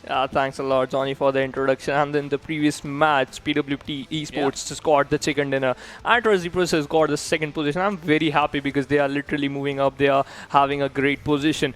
In the previous match, I supported RisingNepal, and now I'm just going to support Salty Squad because I want them to perform and move on and climb up on the third chart, because I literally want them to play in the semi-final. I really want to play other teams as well, but these are teams which are like quite my favorite, and it is really nice. Well, with those teams, they have to, I can't emphasize this enough, those teams have to get a chicken dinner because the gap was just too big. 73 points for the team sitting on the 24th, while before the last game, the teams were just starting to climb. Now they need the chicken dinner to secure the spot in the top 24 so that they will be moving on to the semifinals, and it's going to be a tough job, but they still have 2 more games to left. If they can finish, not get a chicken dinner, but if they can finish in the top 4 in the next 2 games consistently with at least 5 kills in every single game, that is definitely going to do the job for them. Absolutely, because you just have to get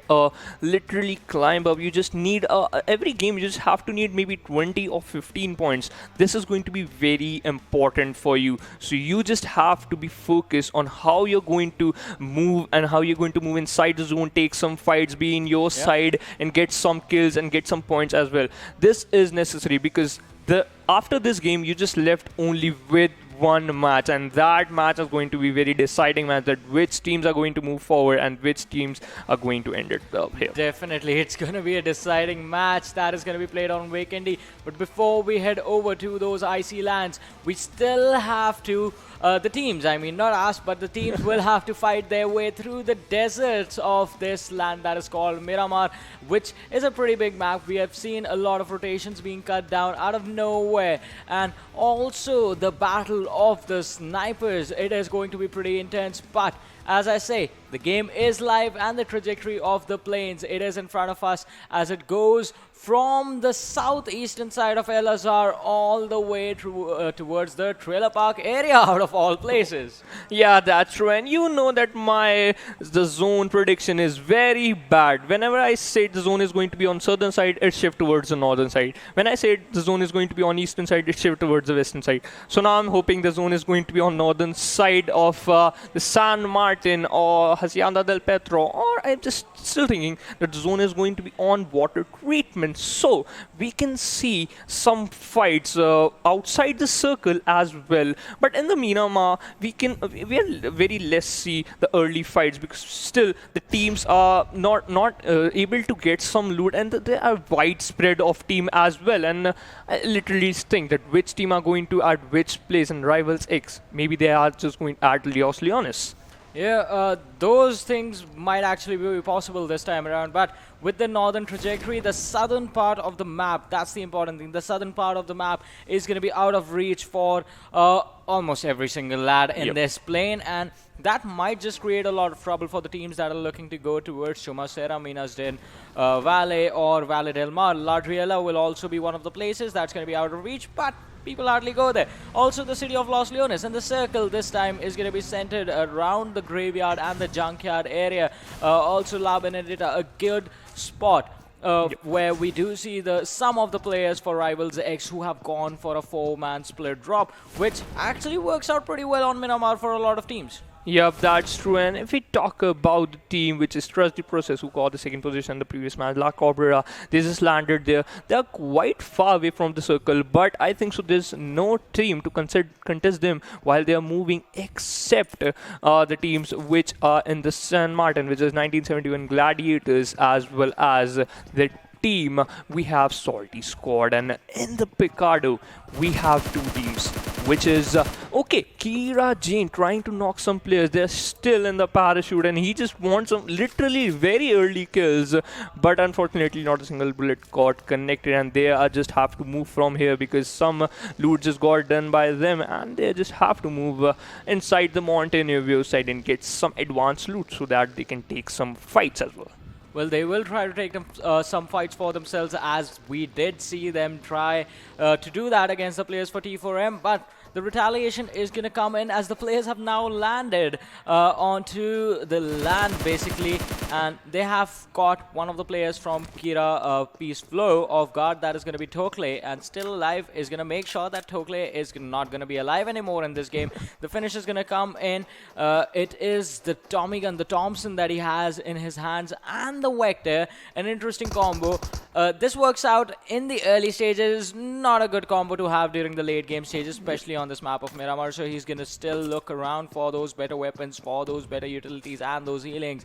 Does not have a hammer, just has a level 1 helmet right now. Yeah, that's true. And now the team that the player just got eliminated from the Kira Peace Flow, they just went far away. They don't want to take fight because, yep, they lost a player. And this now, the 3 players are alive. Kurkure, Jane, and Suzanne. They just now have to work.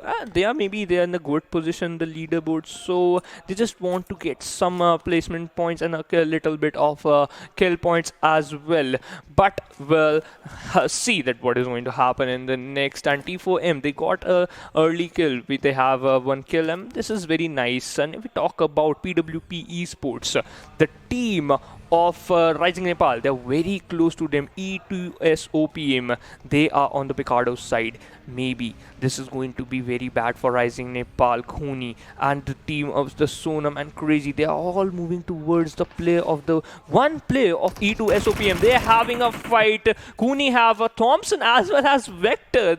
He spotted a player, but he didn't able to knock him out. Yeah, the knockout wasn't there, but RisingNepal, they're going in for the charge, and the players have spotted each other out, and the fight is definitely going to take place in the next matter of seconds. E2S, OPM, Totter, Mifsel, and the other lads, they have taken their positions, while the players of RisingNepal, they are clustered together on the outer edges of these compounds. So it's going to be a tricky fight for them to make it work, since E2S, OPM, they also have Alan on the backlines with the 4-story building being a good place for him to hold out. He will be able to spot out any sort of flanks that are going to come from the players of RisingNepal. Hunter in the backlines as well. The flanks are going to be stopped. RisingNepal, they're going to have to focus on taking down these 2 isolated players first, and then focus on the lads right in front. Crazy does take some damage, as I said, all in a perfect position, but the shots are going to be fired from Crazy's side as well. On the other side, Soldi Squad, one of the players is going to be blown up. It's going to be Vcash who's going to be taken out for an early exit. Yeah, that's true, and this is a very bad situation for them because they are on the 4 table. They just have to move in, and yep, in early stages lost of 1 player. But I have to talk about the placements of the player of RisingNepal. Prerak is having a very good situation. He can spot some players and get them off guard and get some early knocks as well. But if the opposite happened, if he got knocked out, then this is going to be very worse for the team of RisingNepal because he is a little bit far away from the team, and they just want to revive him if they want to take a perfect fight of a 4v4 men. And the team is still trying to fight back, and they're a little bit delaying the fight. They don't have to reveal the position, but blah blah blah of Salty just got knocked out by dropping from the car. Maybe he's just want to race with himself, but unfortunately he just knocked out himself. Well, the knockout is definitely going to cause the team to be at a disadvantage for the next couple of seconds. But once the lad has been revived, they are going to try and make a comeback in this game. Let's just hope no one finds him in that worst situation and just finishes him off for an easy free kill that basically anyone in the game can grab for themselves as long as they are not exposed. So looking at the teams around them, there's TDP coming in from the backlines. There's rivals on the southern side of Salty Squad towards Junkyard. There's 4 Archangels, Venom, Legends, and Thunder Yetis also closing in from the LSR area. So a lot of threats, but blah blah blah, he is back on his feet. It was a quick revive that was supposed to take place, and that's how it exactly happened. So a perfect timing, and Solely Squad being quite lucky in that scenario. But these two teams, RisingNepal and E2SOPM, still just trying to stalk each other from the far off distances and all, and might have just given away his position. Crazy on the rooftop did all in spot out the pixels of Crazy's head. The way he's proning down, I think he knows he's expecting someone to be there and someone to be in a really aggressive position, so he needs to be extra careful, and he is doing exactly that. The circle, as we do see it, Junkyard, Graveyard right in the center along with La Benedita, and the teams are already coming in with those early rotations. Only case Invincibile and T4M along with ASL, that is Abrupt Slayers, are outside the circle right now. Even Venom Legends, they have 1 player in the throne. The rest of the players are following up right behind him. Yeah, that's true, and they're just going to move inside the zone as because they have the vehicles, they have the speed as well, and they can move so early. But if we talk about the situation of the team, which is E2 SOPM and RisingNepal, they are fighting between the fight is going between them. But PWP Esports can backstep them. If we talk about the first airdrop, we have Groza and Sonam just caught off guard, knocked out by Totra, and he just finished him instantly. They just got a fight, they got a kill, and yep, they are moving away from this fight because they just knocked a player, eliminated a player of RisingNepal. They did a damage to that team, and now they're just moving outside. They just have left the fight because they don't want to take the fight anymore because they know that the utilities are wasting, the ammo is wasting right now. So they're just going to focus on the close range fight, or maybe get a centralized position in the zone, and a centralized position is always beneficial for you. Yeah, the centralized position is going to be beneficial, and the circle does not make that much of a drastic shift as well. So if this carries on to the later stages of the game, the teams are not going to have to rotate if they are taking the center early on. But in the late game stages where the circle is right now, I think the trend of the day has become those open area fights in those big maps, and that is exactly what we're going to get. Apart from the huge ridges that you have towards the La Benedita area, all the other areas, I mean, if it moves towards the graveyard situation, that's going to be a flat area fight. Quite difficult to have. If you have the utility, you can get through. Comparison to the other sort of a terrain, the southern side of Junkyards, you have mountains there. That's going to be a tricky one, but if you manage to get the high ground, it's going to put you in an advantage. So high ground advantage on Miramar, it is really important to have. Gives you information, gives you an advantage in the fight, and if you use it correctly, we have seen a lot of teams grab those chicken dinners just based on having a physically better position on the game. Yeah, absolutely, you're right, because high ground give you a high amount of location. You can locate the player, you can spot the player as well, and Thunder Yeti just getting some shots from the team, which is Venom Legends. They just spotted them. Well, both the teams have to move inside the zone, and Demonic just he's inside the zone, and blah blah blah. We are looking at the Salty Squad. They just lost the player, which is weak cash in the early stage. They're down to 3 members. I just want to see that how they are going to capitalize, and how they're going to get in the top 3 or get second in this situation. Because if you have 4 men, this is quite good for you because you have a high amount of manpower. And let's talk about the second team, which is 1971 Gladiators. They also have to improve their gameplay because they are also in a quite bad situation, and I hope that this team is also going to perform in this match, because after this you just have only a single match, and that's the last match from the group stage. Yeah, that is going to be the last match of the group stages, which is going to be played on Erangel, but this one is going to be an intense one right now, as we do have the beautiful cinematic shots being shown by the observers, because on Miramar, the first 15-minute, hardly anything happens. I mean, we have reached the 11-minute mark. 16 teams alive, 61 players. I know a maths professor is going to be happy looking at that palindrome right now, but a lot of fights take place post 15 minutes into this game. This one is going to happen at any moment as KS Invincibles, they are passing by the players of TDP who are in a perfect position to have good compounds, but KS Invincible, I think they spotted them out from the distance because the players are being careful, and this is going to be a challenge for these compounds coming in from this team. An interesting one as well, KS Invincible, we do see Void stepping into the backlines, going for a super wide flank or just trying to scout out an escape route for his team as he steps out of the play zone and is going to be taking some damage from the blue zone right on the edge, is going to heal up a little, and then we'll see what the team is thinking. The other three players right now are just holding their positions against the players of TDP. No sign of aggression is what I was about to say, but Demo is just going to try and be the demolition man with a nade in his hand being thrown. Not going to connect with anyone though.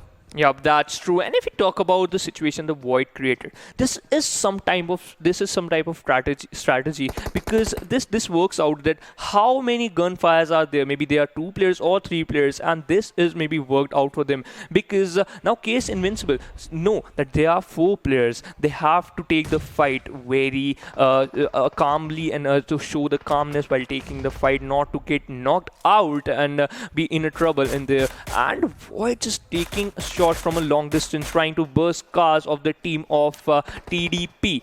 They are outside the zone. They have to move inside the zone. And if we look forward to the zone is taking a northern eastern shift towards the junkyard, as Mr. Johnny is saying that this is going to be very difficult for the team who are in the eastern or western side of the zone, because they have to move inside the zone early, because the team who are already in the zone, they are going to gatekeep for you and they are hungry for kills. Yeah, they are definitely going to be hungry for kills. The team especially, since most of the teams in this lobby are still outside in a bad situation as far as the leaderboard are concerned, and they will look to climb. To do that, they will need to have those kills for them, because even 1 point can make the difference between a team qualifying and not qualifying. As I was about to say, that AGS Lake AOP barely missing the opportunity to take out Rivals Trigger, but Rivals, the squad is going to stop, and the long-range battles are going to commence with those DMRs, as we do see Trigger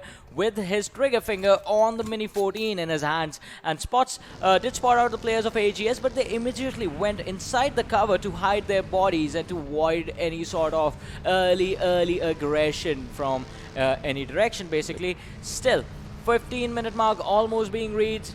No one has died yet. No one has been knocked out. 61 players alive, 16 teams in the game. But this weapon can change everything. The Groza was there in the airdrop, but for Archangels, Mr. Y spots out KS Invincible Legend. He's going to take some shots, buddy. The other players did reach the cover. They are going to protect their own teammates.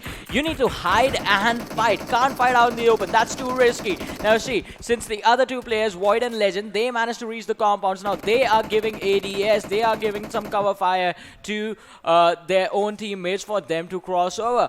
This just puts 4 Archangels in a bad situation now. They move up the mountain, they make their bodies visible. 4 Archangels might take them down, but 4 Archangels, the pressure is going to be on them also, since they will have to move inside the zone. They are outside the play zone right now. They are going to have to move in soon. Yeah, that's true, because the zone is going to be very lethal for you, and we are just going to move at the 4th zone, and TDP Shaga just trying to spot some players of Venom Legends, and KS Invincible Demo is very close to the squad of PWP, and one player just got knocked out of Kira Peace Flow, which is Kurkure, and Nightwing just finished him instantly. Demo wants to move inside the zone. He's outside the zone, and 4 Archangels not going to spot them. Knocked a player and going to finish him instantly. Demo is in a difficult position because Legends got knocked out. Void also got knocked out, and Legends got finished, and Void as well.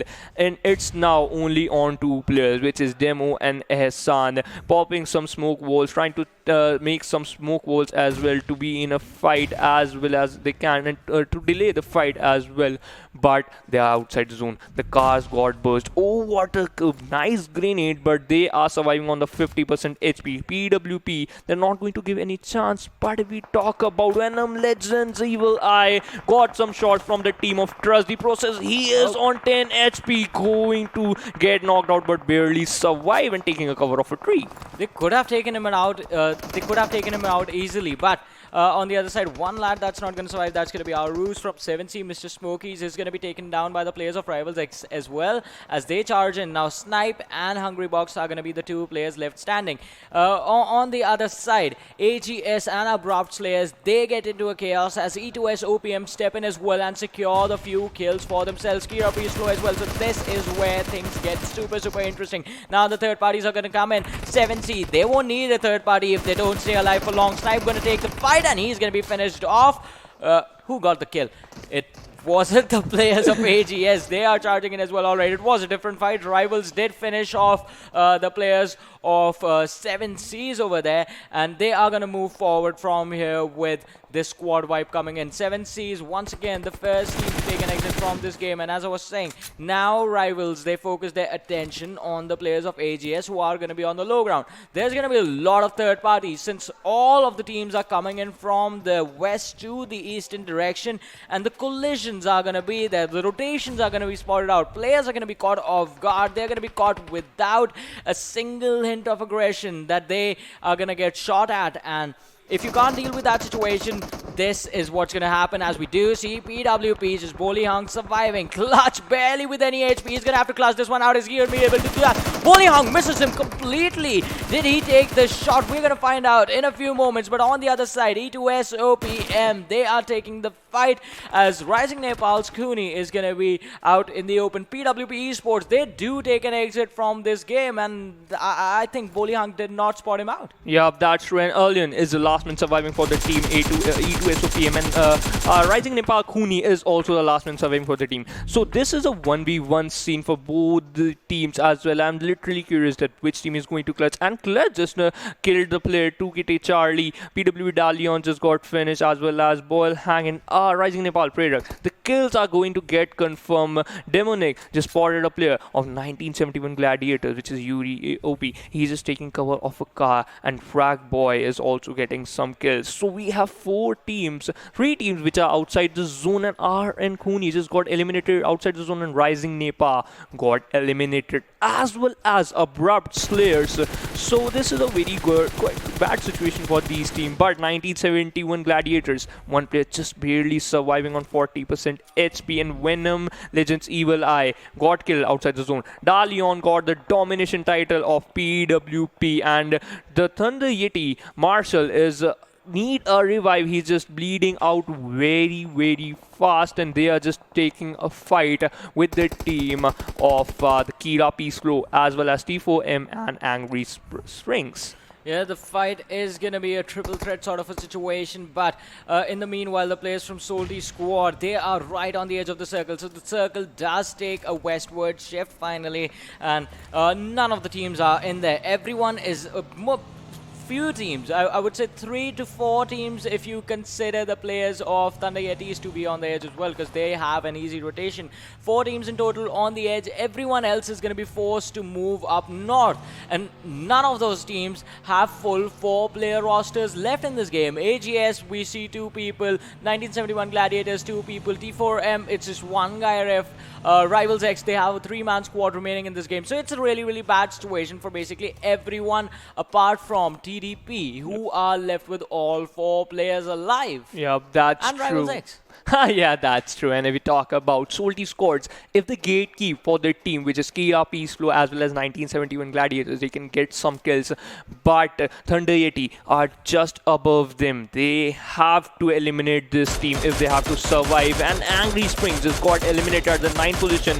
Blazy shotting some mini 14 shots, and T4M official got eliminated at the 8th position, as well as 1971 Gladiators. In just 10 seconds, 3 teams just got eliminated, and we left with only 6 teams with 16 players alive. Rivals X getting some shots from the players of Crush the Process. They're still trying to take fights because they know they're in the top 6. They want to be in top 3 or want to get that second dinner. They're having a high ground inside the zone, and this is going to be very good for them. They're getting an upper hand while taking the fights, because all the teams are right now inside the zone, and Venom Legends last player is surviving, which is Retron. Rival X having 4-man lineup as well as TDP.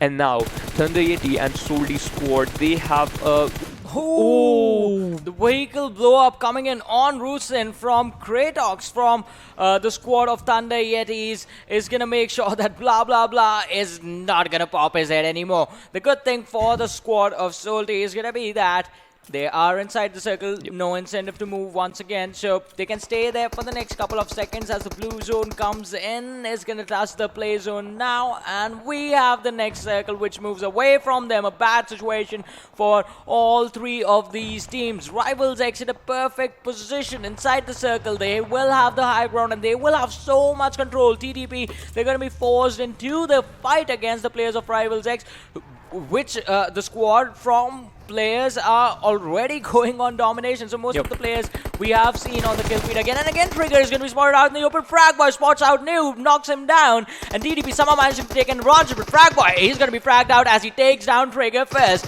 Nemesis goes for the finish, but from the backlines, the support is going to come in from Miracle and Shaga, who for now has been knocked down, but in a couple of seconds is going to be back on his feet. The smoke is there, but is it going to be enough cover for Miracle to come up with a revive? He has Mr. Boro right in front of him, and if there's a nade on any player, and there it is, Mr. Boro with the nade, does it land perfectly, and Kobe, he is going to get both the players with one nade. An incredible performance coming in from the players of Rivals X, a team that is definitely going to challenge the first position on the leaderboard after this match. Oh my god, what a performance from his side. Mr. Boro, single nade, eliminate a whole team. What a nice performance. And now I'm just looking because the 4 players are alive from the single team. The Thunder 80 may give them a good competition because 3 men are alive from their side. Venom Legends last player, Detron, is still surviving and they are on the top 5, and the teams still trying to fight. Thunder 80 still trying to take down the players of Salty squad, and the 2 players are still surviving, still fighting, and 1 player just got knocked out. It's now only on 1 player. I'm literally curious that can Salty squad make in the top 3 or not, and 1 more player just got knocked out of the Thunder 80 by a nade. And yup, he just need a revive, and he is getting a revive. And the player from the team of Salty squad moving up quietly and slowly, and the team Rival X are not stopping. They just eliminated a team of Thunder Yeti. We have left with only 4 team and 11 players there, and the Grenades just shouting that we need kills, and we are getting some kills as well.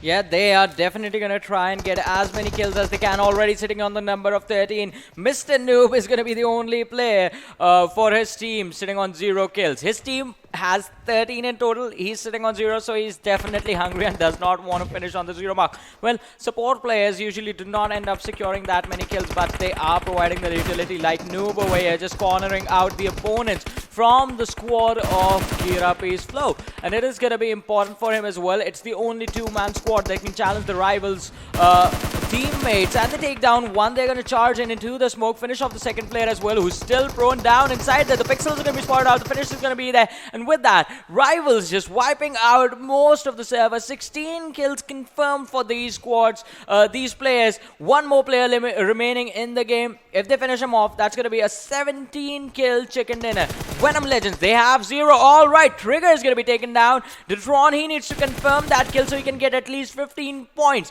1 versus 3 situation. He's going to try and go for the chicken dinner, but he does not have the health. His armor is new. His helmet is undamaged as well, so that is going to put him at an advantage, but he needs to heal up before they come in and finish him off. But Noob is going to be here. Can he finish off with a kill? That's going to be a big question. He already has 1, and he gets the second one as well by the end of the game. Rivals, they take the chicken dinner on this desert land of Miramar. Yeah, what amazing performance by the Rival X. They are just eliminating team 1 by 1, and they know that they're pretty strong because 4 men are alive there.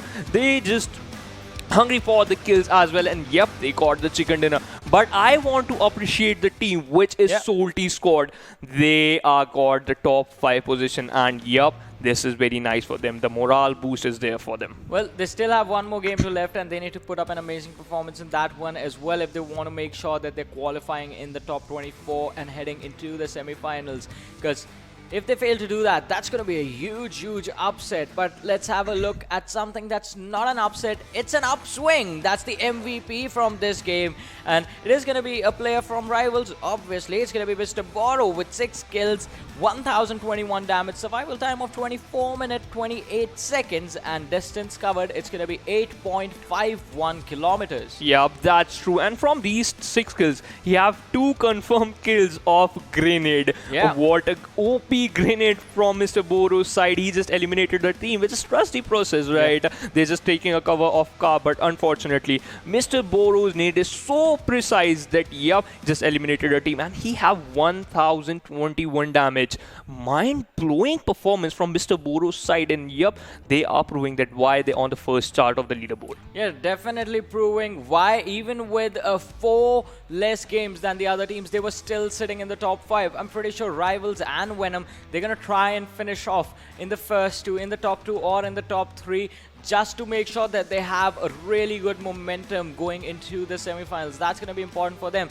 But for the other teams, it's just going to be important to qualify for the semi-finals so that they can carry forward their journey from here on to the next stages of the tournament. But now let's have a look at the top 5 players as well and see who all are going to be joining our MVP in this list. It's going to be Nemesis from Rivals as well. Makes sense. The team had an amazing performance. Along with them, we have Lakhe OP, a legend from Nepal, with the squad of AGS. We have Rivals Trigger as well with his 3 kills, 497 damage, and amazing performance. And TDP Lazy is also going to be there in the list. Yeah, from top 5 players, the 3 players are from same team, which is Rivals X. Yeah. This is showing the perfect domination from the team. And yup, TDP, nice performance from their side as well. They're still surviving. They're still in the top 5. And yep, consistent performance we can see from their side. Yep, they are not that late, but yep, they're improving. And Sorty Squad is also trying to improve.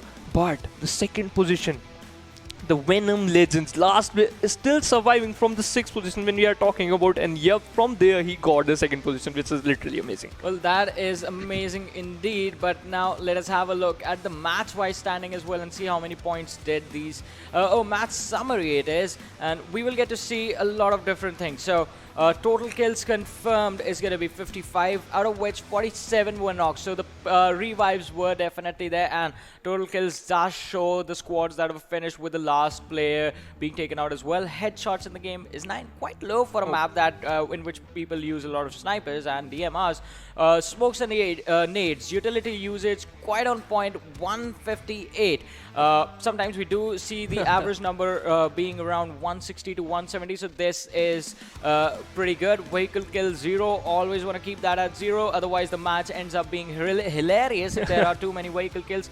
Grenade kills 4 and airdrops looted 1. Oh my god, from a huge map, the only one airdrop got looted, and from the Rivals X team, because they uses the Groza and knocked out a player of TDP. That shows you they're using the utilities. That that drop is so amazing, that because from drop you got a very amazing gun as well as a level 3 kit which can useful in the last zone as well and give you a high amount of damage taken from there.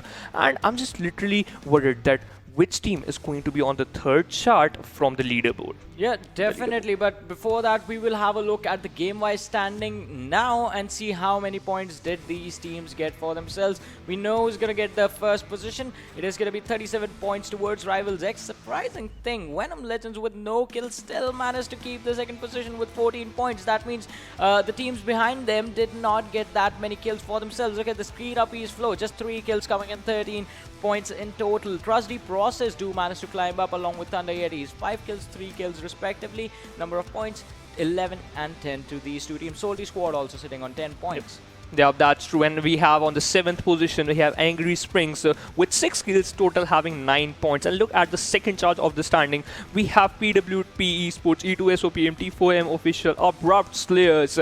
But I have to talk about KS Invincibile and 7C Esports. They didn't got a single kill. They just got 1 placement point. Is this a nice thing? Or obviously, it is a bad thing, or they just have to focus on because the last match is there, which is Vikendi. I don't know if these two teams even care at this point about the matches that they have left. left. I mean, they do care about having a good momentum going into the semifinals, but that's the thing. They're already going into the semifinals. They're already in the top 24. Unless the teams that are below them just outshine them completely and just blow away the competition, these two teams have enough points to have a safety cushion. Absolutely. So 7Cs in the last game, they just need to finish. I would say for the sake of having a good flow in the semifinals and not having a bad morale going into it, for the sake of that, at least a top 4 finish with 4 to 5 kills. Yeah, that's true. And if we talk about the top 4 finish, Venom Legends, we know that that team is already known for the domination, the gun power they have. But in this match, they have 0 kills, which is surprising us because they got the second position with 14 point and 0 kill. And they're just maybe chilling the game. They just know that they just qualified. They're just chilling. And by that, they got the second position. This is literally surprising. Yeah, it is surprising indeed. But now let us have a look at the kill leaders as well from the overall and see how do things change over there. Quite much actually, because Mafia Ninja, he's still leading the charge, not playing any matches, so the number of 29 is just going to be there forever now. But Rivals X-Mr. Boro, he climbs up with 24 kills. Venom Evil Eye is also going to be there with 24. So there's going to be a tie, and Mafia Ninja is going to feel the pressure as these players just keep on moving. Entry is going to be sitting on 24 kills as well, but drops down to the 4th position due to not having enough damage, and the difference between Evil Eye and Entry, it's not that much. Sinister, he has 21 kills on the 5th position. Moving on to the next 5. Changes over here are going to be Detron climbing up, and Hunter just still being stuck on the 9th position with 19 kills. That's when we have RisingNepal Zizin on the 19 with 19 kills and 4,350 damage, and Phantom Esports, Rafat is also there, having 21 kills with the impressive damage of 4,170. Phantom Esports is also a good team. I'm just thinking that in the semi-finals, how they're going to perform. Can they keep up the momentum, getting some kills as well, or they're just going to do some changes, or they're focusing on some chicken dinners? Yeah, they will focus on some chicken dinners when they come back in the semi-finals, Phantom Esports. But for now, things are looking to change a little bit for the teams that weren't performing and were sitting in the 4th quarter of the leaderboards, because that's where it all comes down to. If you're not able to keep yourself in the top 24, you're going to be out. Let's have a look and have a look at the leaderboard right now before we head on to the last game of the day and the last game of the group stages. Rivals X definitely deserve the 1st position with 11 matches played, 185 points. This is just going to make the team so confident. Yep. Venom Legends, 148 points, so it's going to be hard for them to challenge the position for RSGaming, Phantom Esports or Rivals. But the good thing for Venom Legends is they are this consistent without any chicken dinners. Imagine if they secure the 20 position points in any game basically, and let's hope it's the last match of the group stages, because they need to get into the habit of being able to finish on the 1st position in at least a couple of games. Otherwise you're losing out on 6 points if you do not get the chicken dinner, 6 placement points that is. Moving on to the next set of standings, most of the teams have completed their matches. PWP Esports in a really good position, already qualifying, Angry Springs as well. So the teams in here are going to be pretty happy. They are heading into the semifinals. That's a team on the next quarter of the standings. That's the 3rd quarter that might be at risk. And look at this, 7C Esports constantly dropping down, 80 points, but still there's going to be Salty Squad with 73 points. So 2 teams have been pushed back already. And now if these teams don't perform, 7C Esports, they need to at least beat DoyenKnightSs. So 13 points is what 7C's Esports and Salty Squad, for them it's going to be 20 points. That's the mark that these guys are going to be aiming for in the next game. If they fail to do that, they're going to be at risk, because the teams behind them are also going to climb up slowly and steadily. And with that, NAVI, AzraelGaming, their journey also comes to an end for this PUBG Mobile Club Open Fall Split 2020, along with 999Axe and NRZ Hunter. But KS Invincibile, T4M Official, Thunder Yeti and 1971 Gladiators, these 4 teams will have one last opportunity to do whatever they can, to do whatever is in their powers in the last game to go into the top 24 and move on to the semi-finals. One last game, one last drop from that airplane into the land of Vikendi. You have to make it count. If you don't, That's going to be it. That's going to be it for you in the PMCO Fall Split 2020. And it is going to be quite an intense match for these lads as well and for the teams. But it is going to happen after we come back from a very short break. So you guys stay tuned and keep watching. We'll be right back.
Hello everyone, and once again welcome back to the PUBG Mobile Club Open 2020 Fall Split Group Stages. Now it's time that you all waited for. It's going to be time for the last game of the group stages, which is going to be played on Vikendi. My name is Varun Super Johnny John, and joining me on the desk, ladies and gentlemen, it's going to be Fixes.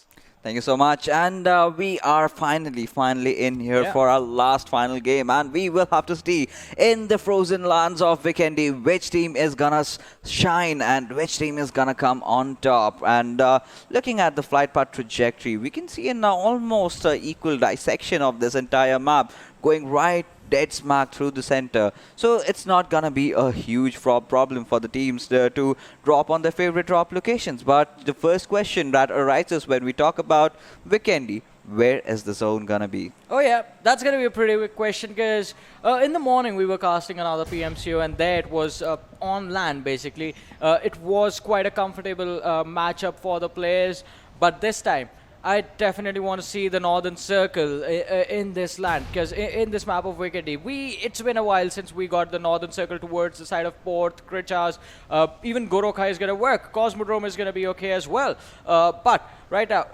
what I see, alright, the Circle is going to be in the south. I'm a bit heartbroken, but what I was going to say was, Rivals, what they're doing is a bit weird, but it might just work. The 2-1-1 split, the wide 2-1-1 split, in fact, look at that. Yeah, absolutely. And I mean, taking a look at this particular circle, I guess it's gonna end somewhere around Dino Park or Abbey. And I would love to see a Dino Park circle. So a lot of, those mazes coming in. You have that volcanic mountain coming over there. A lot of teams, a lot of possibilities are definitely opening up. But if we take a look at the teams dropping nearby, we have a lot of cluster of teams going on towards the northern side. Yeah, a huge cluster on the northern side, just a few teams inside the circle right now. So when these teams start to move south, which in Vikendi happens really fast, it's going to be a troublesome situation. PWP Esports, they went completely wide away from the plane's trajectory, going all the way towards the cement factory and the Peshkova area. So they're going to have some trouble coming inside the circle, but it's going to be an easy rotation since they'll only have to deal with one team. That's going to be T4M, and even I expect them to move in really soon. So basic strat, we always talk about this. Move in early towards the center, hold a comfortable position. Circle's not going to have that much of a drastic shift after it forms the very first time. Yeah, absolutely. But right now, certain teams have really stepped things up. But Salty Squad, can they actually make it this time around? Can they qualify till the semi-finals? That's a good question. Yeah, they have already made it, sitting into the top 24 right now, unless the teams below them actually just destroy them in this game, and Salty Squad, they get eliminated first.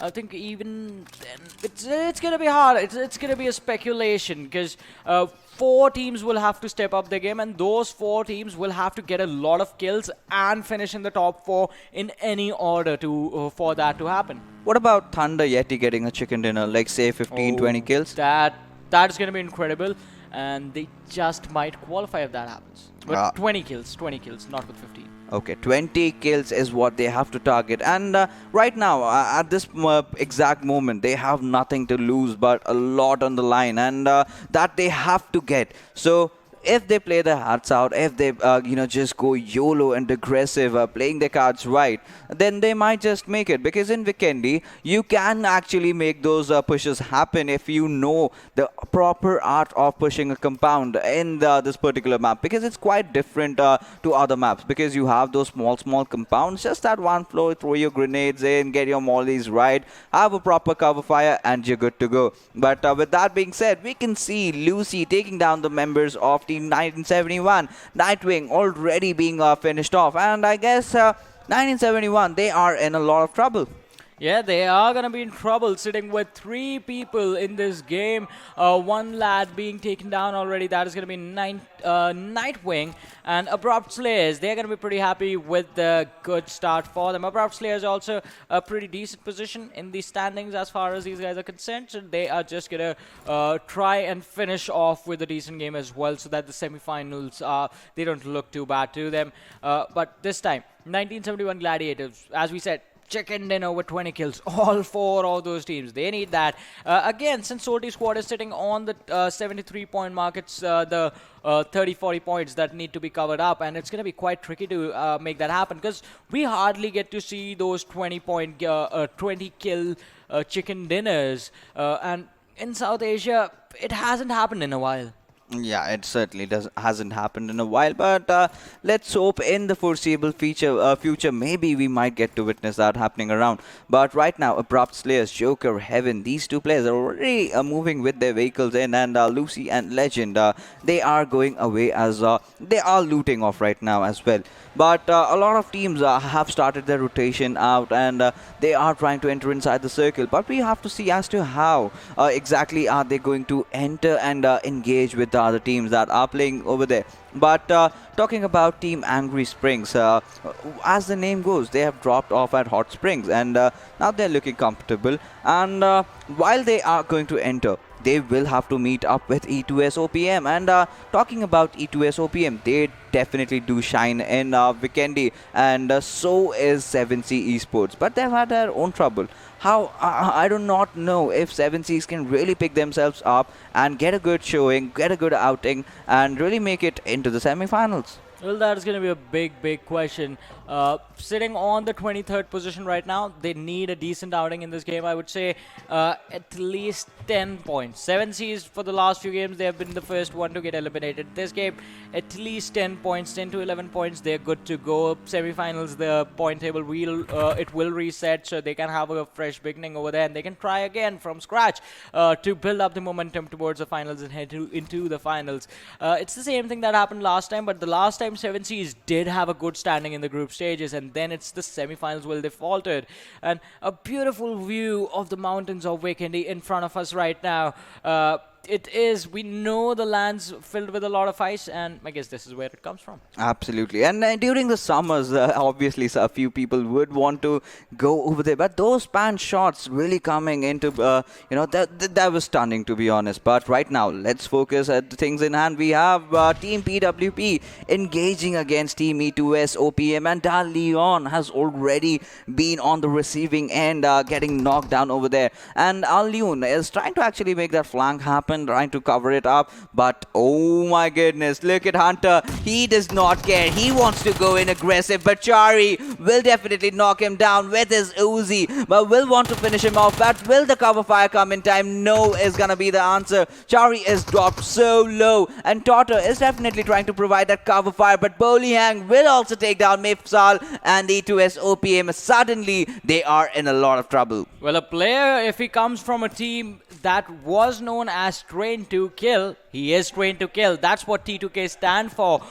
in front of Chari's name. Right now playing for the squad of PWP, and an incredible performance has been showcased by these guys, as we did see them get the chicken dinner as well in today's matches. But now, E2S OPM, how are you planning to survive this one? How are you planning to survive this onslaught? Because Vikendi, another thing it's notorious for, it's those compounds. As you said, as Fixes pointed out a couple of seconds ago, the compounds are there, but the distance between the compounds is not that big. So the rotations are quite often figured out by your opponents. They spot you out, they chase you down, then they finish you off. E2S OPM, they will have to find a way to get away from this Wall Nova City, and they actually do. Just pick up the vehicles and just completely abandon and rotate. Are rotating right now, bang in the center of the circle. That's going to be the Abbey area.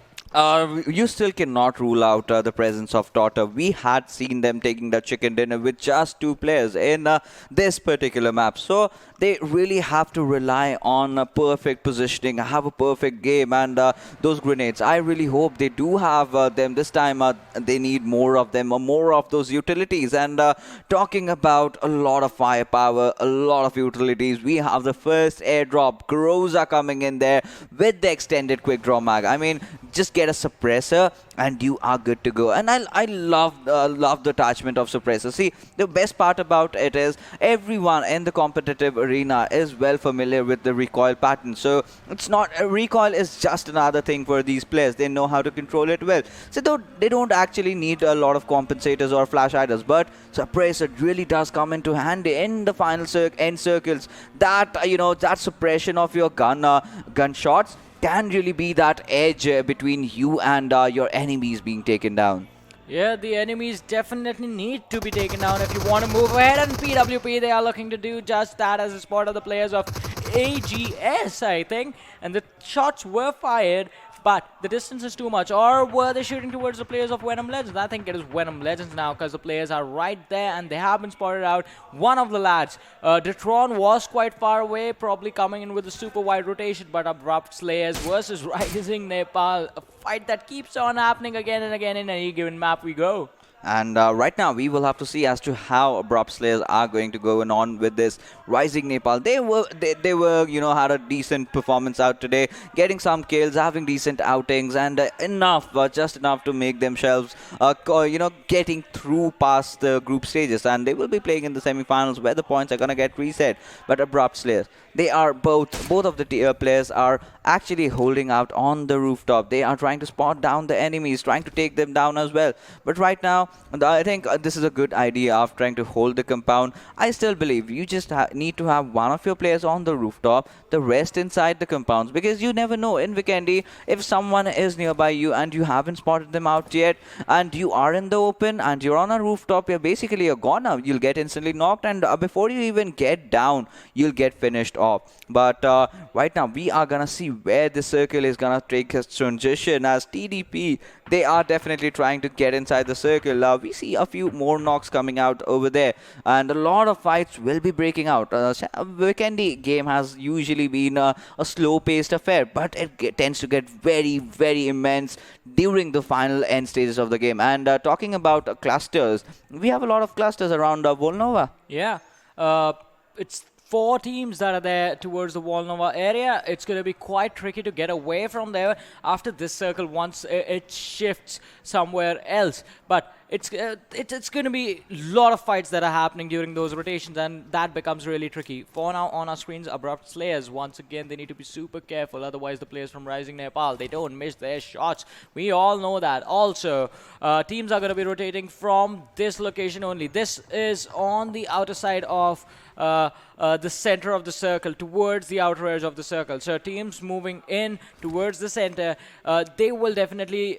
try and see if they can spot them out. But Muffin from AGS is going to be spotted out. Evil Eye trying to dish out some damage, but misses even with the tap shots. The distance is just too much, buddy. Yeah, the distance is just too much, but he will still not give up. He is going on with the spray, but the spray is not really connecting, as the same mistake that we talked about. Players should actually focus just a tad bit ahead of where the vehicle is going through to get that perfect shot being connected. And right now, Angry Springs members were roaming out in the open, but right now Reaper has found out one member of KS Invincibile, and Void will be his victim, but the grenade comes in from Ehsan, will be taking down Aruz and instantly finish him off before he even realizes that fact. And C Minor also coming in for the rescue, but other members of Team 7Cs have closed in. Snipe trying to grenade out those compounds. The Molotovs goes in. Void has been knocked. Can Hungry Box throw a grenade into perfection? No is an answer, because they are on the ground floor. Snipe OP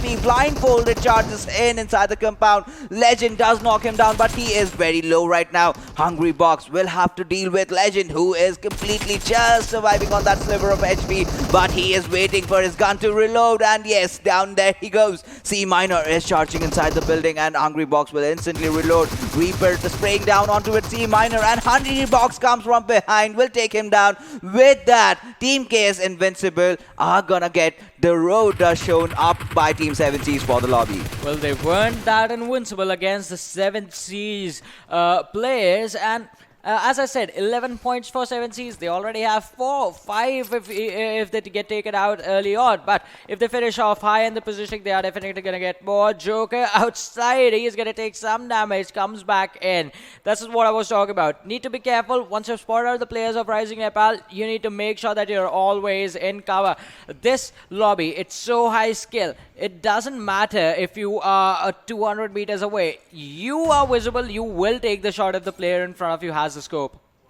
Yeah, that is definitely going to be the situation over here right now. But T4M, they're in a bit of a pickle right now, are getting molotoved over here and there, but they're still holding on to their horses. But take a look at Team 7Cs. They did manage to lose one player out, but still got a squad wipe. And now the trouble for them is not yet done. T4M are really closing in on their compound. And look at the shift of the circle. It's even as we have already predicted. Vikendi always tends to go into an even shift till the 5th or the 6th circle where we see a curveball coming in from the circles. But right now, Team 7C look to disengage from this fight. But Alpha, he is gonna spray down and snipe. OP has been a victim to its insane spraying. And right now, 7Cs, this decision of backing down is totally going against them. Well, they need to back down. That's a team that's already coming out of a fight that they just took. T4M, they will basically be taking advantage of a broken down 7Cs if they charge in right now. But Dominator, he did take some damage, so that's going to buy the opposing team some time. But Mr. Boro is not looking to stop Rivals X. They are hunting down the players of RisingNepal one after the other. 3-man squad remaining from the side of RisingNepal, and Rivals X will look to continue the same performance that they had in the last game in this one as well. But this time around, the players are out in the open. This is not Miramar. You will not have the ridges. It's a big downslope that you will have to run down from. And Venom Legends on the other side are in a fight with the players from AGS. Yeah, and they are also in the receiving end. But Team Rivals, Mr. Boro taking some damage, but somehow manages to survive. But Genzi will be taking down Tokle, and that Tokle will be finished off. And Salty squad getting into a good start, getting those early knocks and confirmations, certainly helping them getting those kill points. But Jane taking down Vcash, and this is going to be an interesting fight. Salty's Rooshin getting shots from his left inside, and Vcash, he needs to save him from some angle over here right now. But Mr. Boro coming into the fray, taking down Jane from Kira, and will also finish him off. And Salty's, blah, blah, blah. Johnny's apparent favorite player is also engaging over there. But right now, what we see in front of our screen is Team PWP versus Team AGS. Yep, this is going to be an interesting fight as well. PWP with slight high ground with the player. He has been spotted out. Daliod taking down Lake OP, even though he was the one whose head was popped up. And the shots from the DMR just missing their mark. SK49 just waiting for another opening to be made so that he can just charge in with his teammate Boliang and just go on a path of destruction. And Gole might be taken down.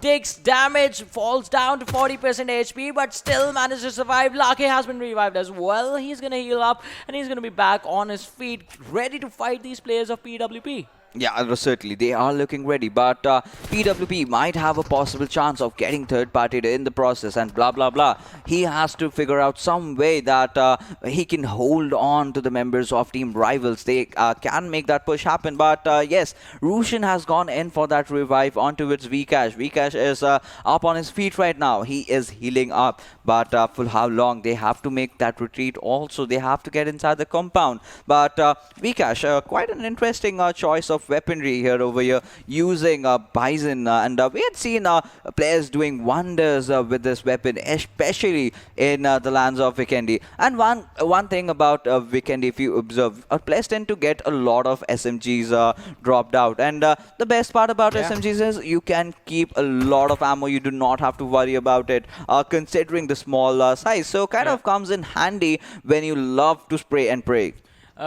You know what the worst thing is? Worst thing for me personally? Yeah. It's the best thing as well about SMGs. It's the rate of fire. If you end up missing the first spray, that's going to be it. You're going to get charged upon and finished off. Yeah, that really happens a lot. And especially with Bison. Bison does have a good rate of fire, but the drop that it has, when you tend to get shots being fired onto its a long distance, you really need to take care of that bullet drop. Try to hit your shots just a tad bit higher than where you want to aim. And that's the bullet velocity as well, kind of resulting into that massive bullet drop that we get to see. So you need to really know your angles right. You need to know how to shoot with an SMGs on that long mid-range engagement. And there's one more sniper that really is like an SMG, VSS. I mean, there was a time when a lot of players, a lot of teams loved using that weapon, because in the final circles,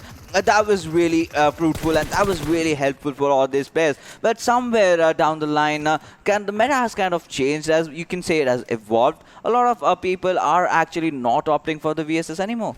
Yeah, a lot of people have sort of swayed away from the weapon, and I mean, we do see it in action sometimes here and there, but it's still in the early game stages. Sort of being the weapon has been reduced to what we see shotguns being used for, early game fights. Late game, you definitely want to pick up something better, but talking about things in a better position, that's going to be players of TDP who were knocked down. They want to fight, so they want to be on their feet. The revives are going to come in, but they're in a really bad situation, and Kira PS Flow, as I said, not peaceful at all. One nade is going to finish off every single player from TDP. That was a perfect Kobe coming in out there from Team Kira out there. And they've been so good. But right now, they are also on the receiving end. And this time, they are engaging with Team 4 Archangels. And Nuhan has spotted him there. The entire team, in fact, over there, spraying down onto with him. But does have an Uzi. Now, what do you do with an Uzi on such a long range? I mean, that's a long mid-range. And this is where the weapon falls short. Alright, this weapon is a glass cannon, but only on those close-range encounters. I mean, it's a cannon in the close range. It's a cannon that hits you with a lot of needles, but those needles do the damage as well. Because Uzis and SMGs in general beat the Bison as well.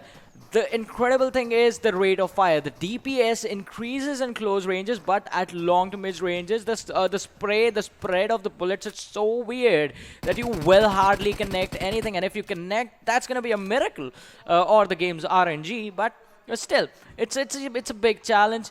Even with the update wherein you were able to use scopes and the holosight and the red dot, even that did not make it viable from mid to long ranges. It's still a close range weapon. You have to keep that in mind. Yeah, absolutely. That's a very devastating weapon in the close range. But talking about Venom Legends, Detron going on a spree, taking down 2 players of PWP over there. And YOLO will be taking down Still Alive, who is not alive anymore. And Leon is standing strong with his teammate Bolyhang, but how long is the question? SK49 has gotten the revive, but Kurkure will be taking down members of RisingNepal, Z1 Crazy, and Detron has been spotted out in the open as Bolyhang is gonna be in the receiving end, and SK49 getting a knockdown from Detron. Can he provide the cover fire in the right amount, nick of time? Yes, Bolyhang does that, but he will be taken down by the players from Angry Springs. Luck here, in fact, being the one who is dishing out so much damage. YOLO will finish off Bolyhang, and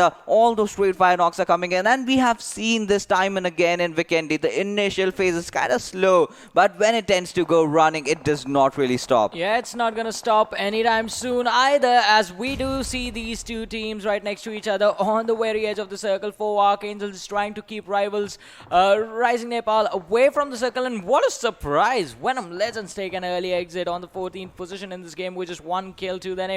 Boom Twice.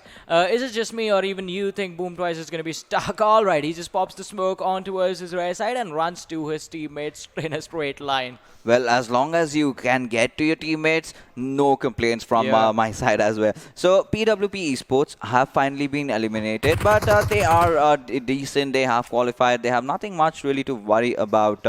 But team trust the process, just at 1 point from this entire game, and that really made things worse. But if now the teams that are just below them, if they can pull off a good performance, then they might be in some trouble. But right now, members of team rivals have spotted down players from Abrupt Slayers. Both these teams have qualified, so they can just go all in. They can make those commitments and they can make those pushes happen. But Legend being a victim to the play zone, and courtesy to the shots coming in from the players from team rivals, and Nemesis, he does not really want to stop. And the kill feed is completely dancing around as kills after kills we can witness. But Mr. Burrow having the grows. Demonic is not a demon in front of his weapon, as he will cause his death. And Team Thunder Yeti's Marshall, oh my god, he is in some enemy territory.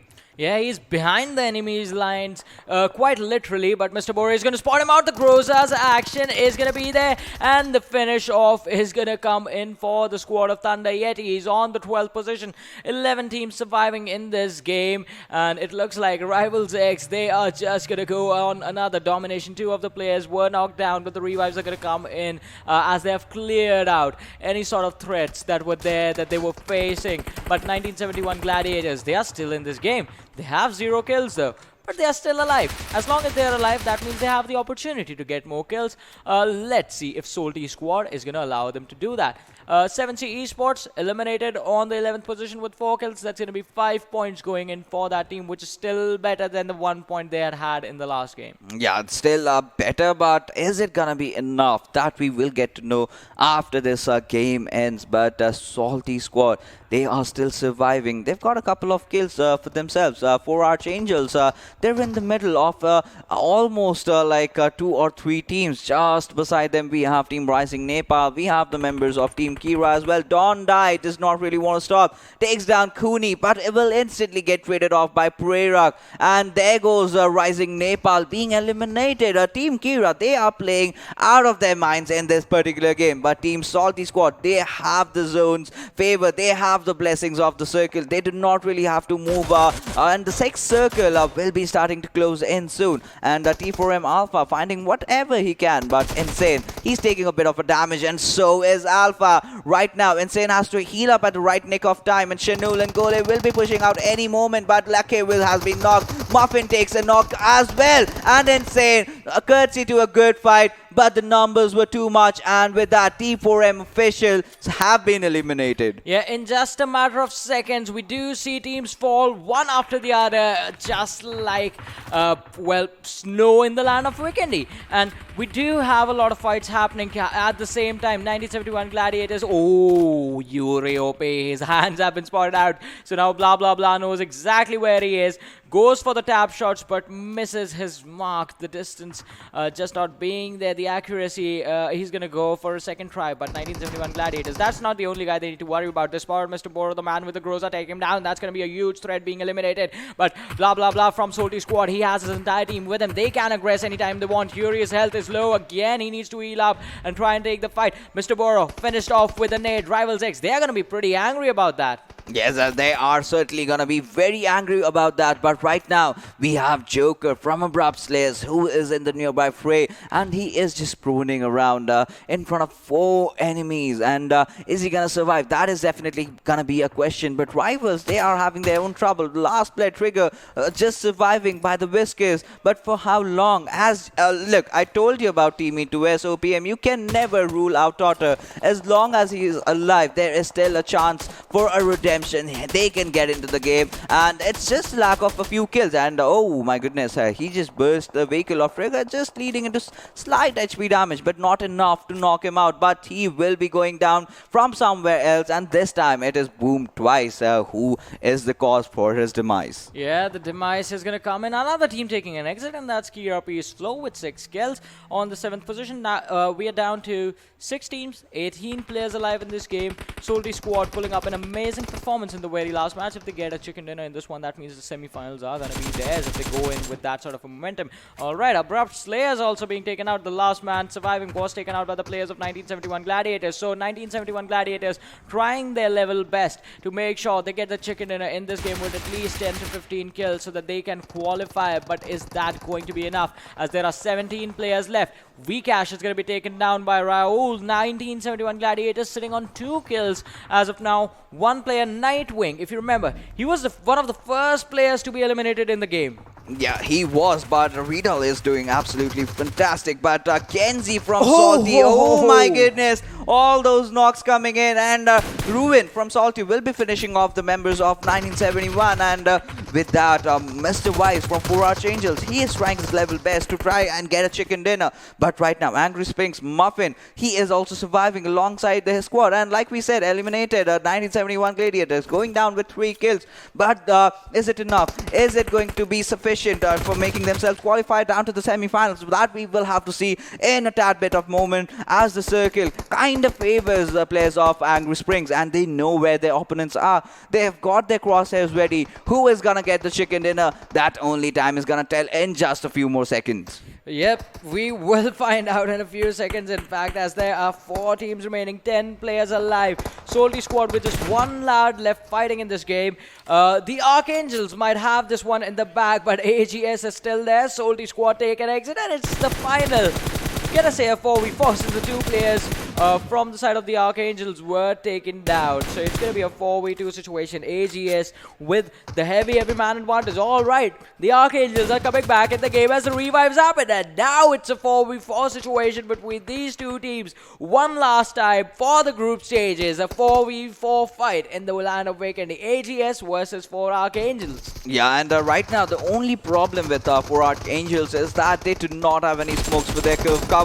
And right now Chanul, oh my goodness, he's been taken down by Mr. Wise. This might just be the opening, and this just might be that one knock that 4 Archangels needed. But really Muffin keeping the pressure on. They know exactly where their opponents are. This is going to be a very, very tough task. And with that, Angry Springs getting that chicken dinner, amazing, in an amazing manner in fact, but nice try I must say for the players from 4 Archangels. Yeah, it was a nice try in fact, and a nice game as well for them. Did put up an amazing performance. Let's hope they have a good standing and a good momentum going into the semi-finals. That's going to be important, and they definitely do, because for Archangels we have seen them have those big, massive pop-up performances as well. We have seen them in slumps as well. The only thing I think going from here to the semi-finals the team is going to need is going to have to build up consistency. Yeah, the consistency has to be the key right now. But let's take a look at the best player, the MVP of Vikendi, and that is definitely gonna be Boom Twice. We've seen him a lot on the kill board, engaging, taking a lot of knocks, courtesy to which he's got that 723 damage and the 4 kills, and he has survived for so long. Distance cover was a tad bit less, but even though the fact that it did not get the chicken dinner, getting the MVP is gonna make him happy. Yeah, definitely. He's gonna be happy, man, after this match. 4 kills. His team is gonna be pretty happy as well. They did get a lot of kills. Good fights coming in for their side. But AGS, even they had an amazing run. Salty Squad, the last game, they made sure this one counted. Yeah, they certainly did make sure, and they just held on. They had the shack for themselves. They had the covers, and they kind of had pincered their opponent down. They knew where the members of Team 4 Archangels was, and all they had to do was just hold on to the covers, and the moment someone peeked, just take your shots. That was as easy as butter for them. And now we will have to take a look at the top players, the players that will be joining Boom Twice in the list. Yeah, it is going to be an interesting list. Kira Peaceful. The lads are never peaceful, as the name is. But Kurkure is going to be there with 4 kills. Then we have Muffin and Gole, and we have Hanul from AGS. All 3 players from the same team with 3 kills in there. So 9 kills just on those 3 lads. Yes, absolutely. All these players, especially Kurkure, really standing it off. And we saw Kira Peaceful with a decent performance. They had been on the kill list. And alongside Kurkure, there was his teammate who was surviving for so long, managing to take down all those players. But we will have to see as to how many kills did Kira Peaceful get for themselves. But right now, things still stay in the favor of Team Angry Springs, as they've gotten the chicken dinner with the 2nd position going to the 4 Archangels. Yeah, an amazing performance indeed by the Archangels. And as we were talking about Kira Peaceful, I think they got eliminated on 6th on 7th position with 6 to 7 kills. So that's the situation for them. Well, let's have a look at the match summary and see how the game was for everyone else as well, and how it was in general. 58 kills, knocks coming in 66. Good confirmation rate over there. 16 headshots. Really, really nice to see that. Smokes and nades. So this is, I would say, for the situation the circle was in, this is a little bit less. Well, yes, but still more than Sanhok, where you barely get any utilities. A lot of teams relying on that. But when it tends to go to the Indian region, we see way more smokes being used, something around 200 to 250, which is the which is only possible because the teams rely a lot on those smokes to survive. Yeah, 200 mark is reached on Miramar and Erangel. on Vikendi, I would say. Yeah, I've seen a couple of games. Yeah. or 180 could be the average if you're comparing the taking out the average between the extreme. That would be a good number to be at. So slightly less, especially the circle being out in the open. A little bit more usage of utilities would have been nice to see. Grenade kills 3. That's a good number. Well. Yes, absolutely. 3 grenade kills. I kind of expect more out of this region because on the grenade kills department, because a lot of players who rely on a lot of utilities also tend to use a lot of grenades, and grenades and molotovs are a perfect utility weapon to use against your opponent in Vikendi, where you have those small compounds. Yeah, those choke points become deadly if you have good utility, good damaging utility along with the smokes and the nades, of course. But let's have a look at the standings for this game and see how many points did the teams actually get. How many points did PWP Flow get? Well, we'll find out right now as Angry Springs, the chicken dinner to their side with 11 kills, 31 points for them. 4 Archangels, 9 kills in total, 23 points for the squad. Soti squad, as we said, amazing performance, 17 points in total. And there it is, PWP Flow. 5 points for placement, 6 kills, 11 points. A good, decent performance. 1971 Gladiators, 10 points. Do you... I know they did not make it. The difference was too much. I mean, yes, there was just that only one day where 1971 Gladiators did play decent, but apart from that, they kind of kept crumbling down, and there was nothing remaining for them. But E2S OPM, despite the fact that they lost 2 of their members early on to the game, they still held on. Just had that 1 kill, but nothing really to scoff about. But taking a look at the bottom half, we find 7C Esports. Oh my goodness, I have to see whether they're gonna make it or not. But Thunder Yeti, they're absolutely done. Their journey for the PUBG Mobile Club Open is finally over. Thunder Yeti's trusty process, KS Invincibile as well. We're gonna have to see where they finish off in the overall standings, because it's going to be quite a big heartbreak. Some of the big names are going to be saying goodbye today. Yes, and this will be making a path for all those new teams that have grinded their way and have worked so hard. So that is obvious. That's the way life goes. You know, you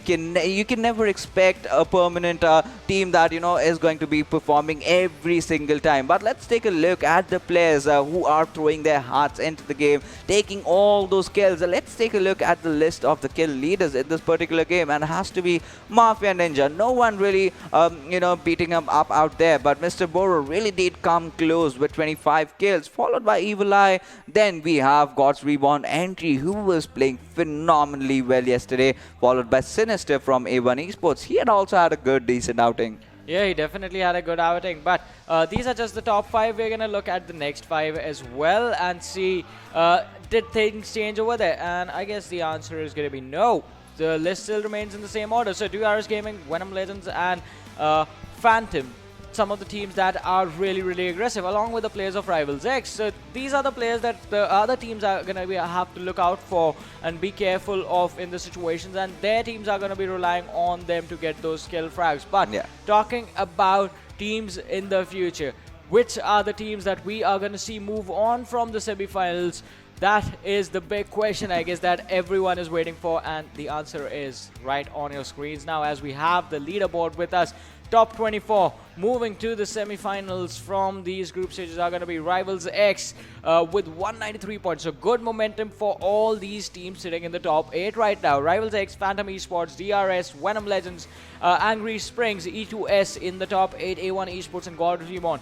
They're going to be going into the semi-finals looking to dominate, looking to already stand prepared for the finals, and will just look to improve their performance, especially Venom Legends. I talked about this with Phoenix as well. 0 chicken dinners, the only team in the top 4 with 0 chicken dinners. But it's the consistency that they've been maintaining. But look at Rivals X. They finally outstood Phantom Esports and now are looking so good. They're looking so comfortable. But if we take a look at the teams that have also made it inside to the semi-finals, that's Soulz of BD, Wolves Den, PWP Esports, 4 Archangels have done that as well. Kira Peace Flow making their entry, and the PN Crew along with High Voltage. High Voltage was a team that started off really well. Yeah. But somewhere down the line, they kind of tended to crumble like a cookie. And now they have somehow managed to make it into the semi-finals. But right now, these are the teams that have finally, made their road into the semi-finals. And 7C Esports and Salty Score have absolutely done that. Along with Trusty Process.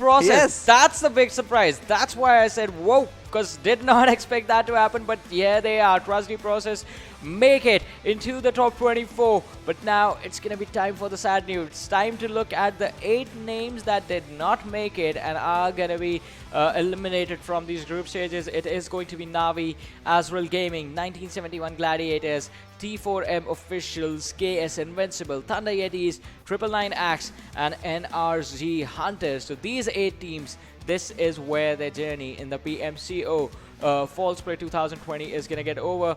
But I hope the experience with these teams sticks on and they prepare even harder and come back stronger in the next time we see them. And that's the expectation we always have from the teams. Yeah, absolutely. Because, the way the tournaments are coming up for PUBG Mobile, they're just coming back to back. So it's just a matter of a couple of months after which we are going to see more big events coming in. And these players are definitely going to practice and work even more harder to try and make it into the semi-finals and possibly into the grand finals and maybe qualify to the Pro League.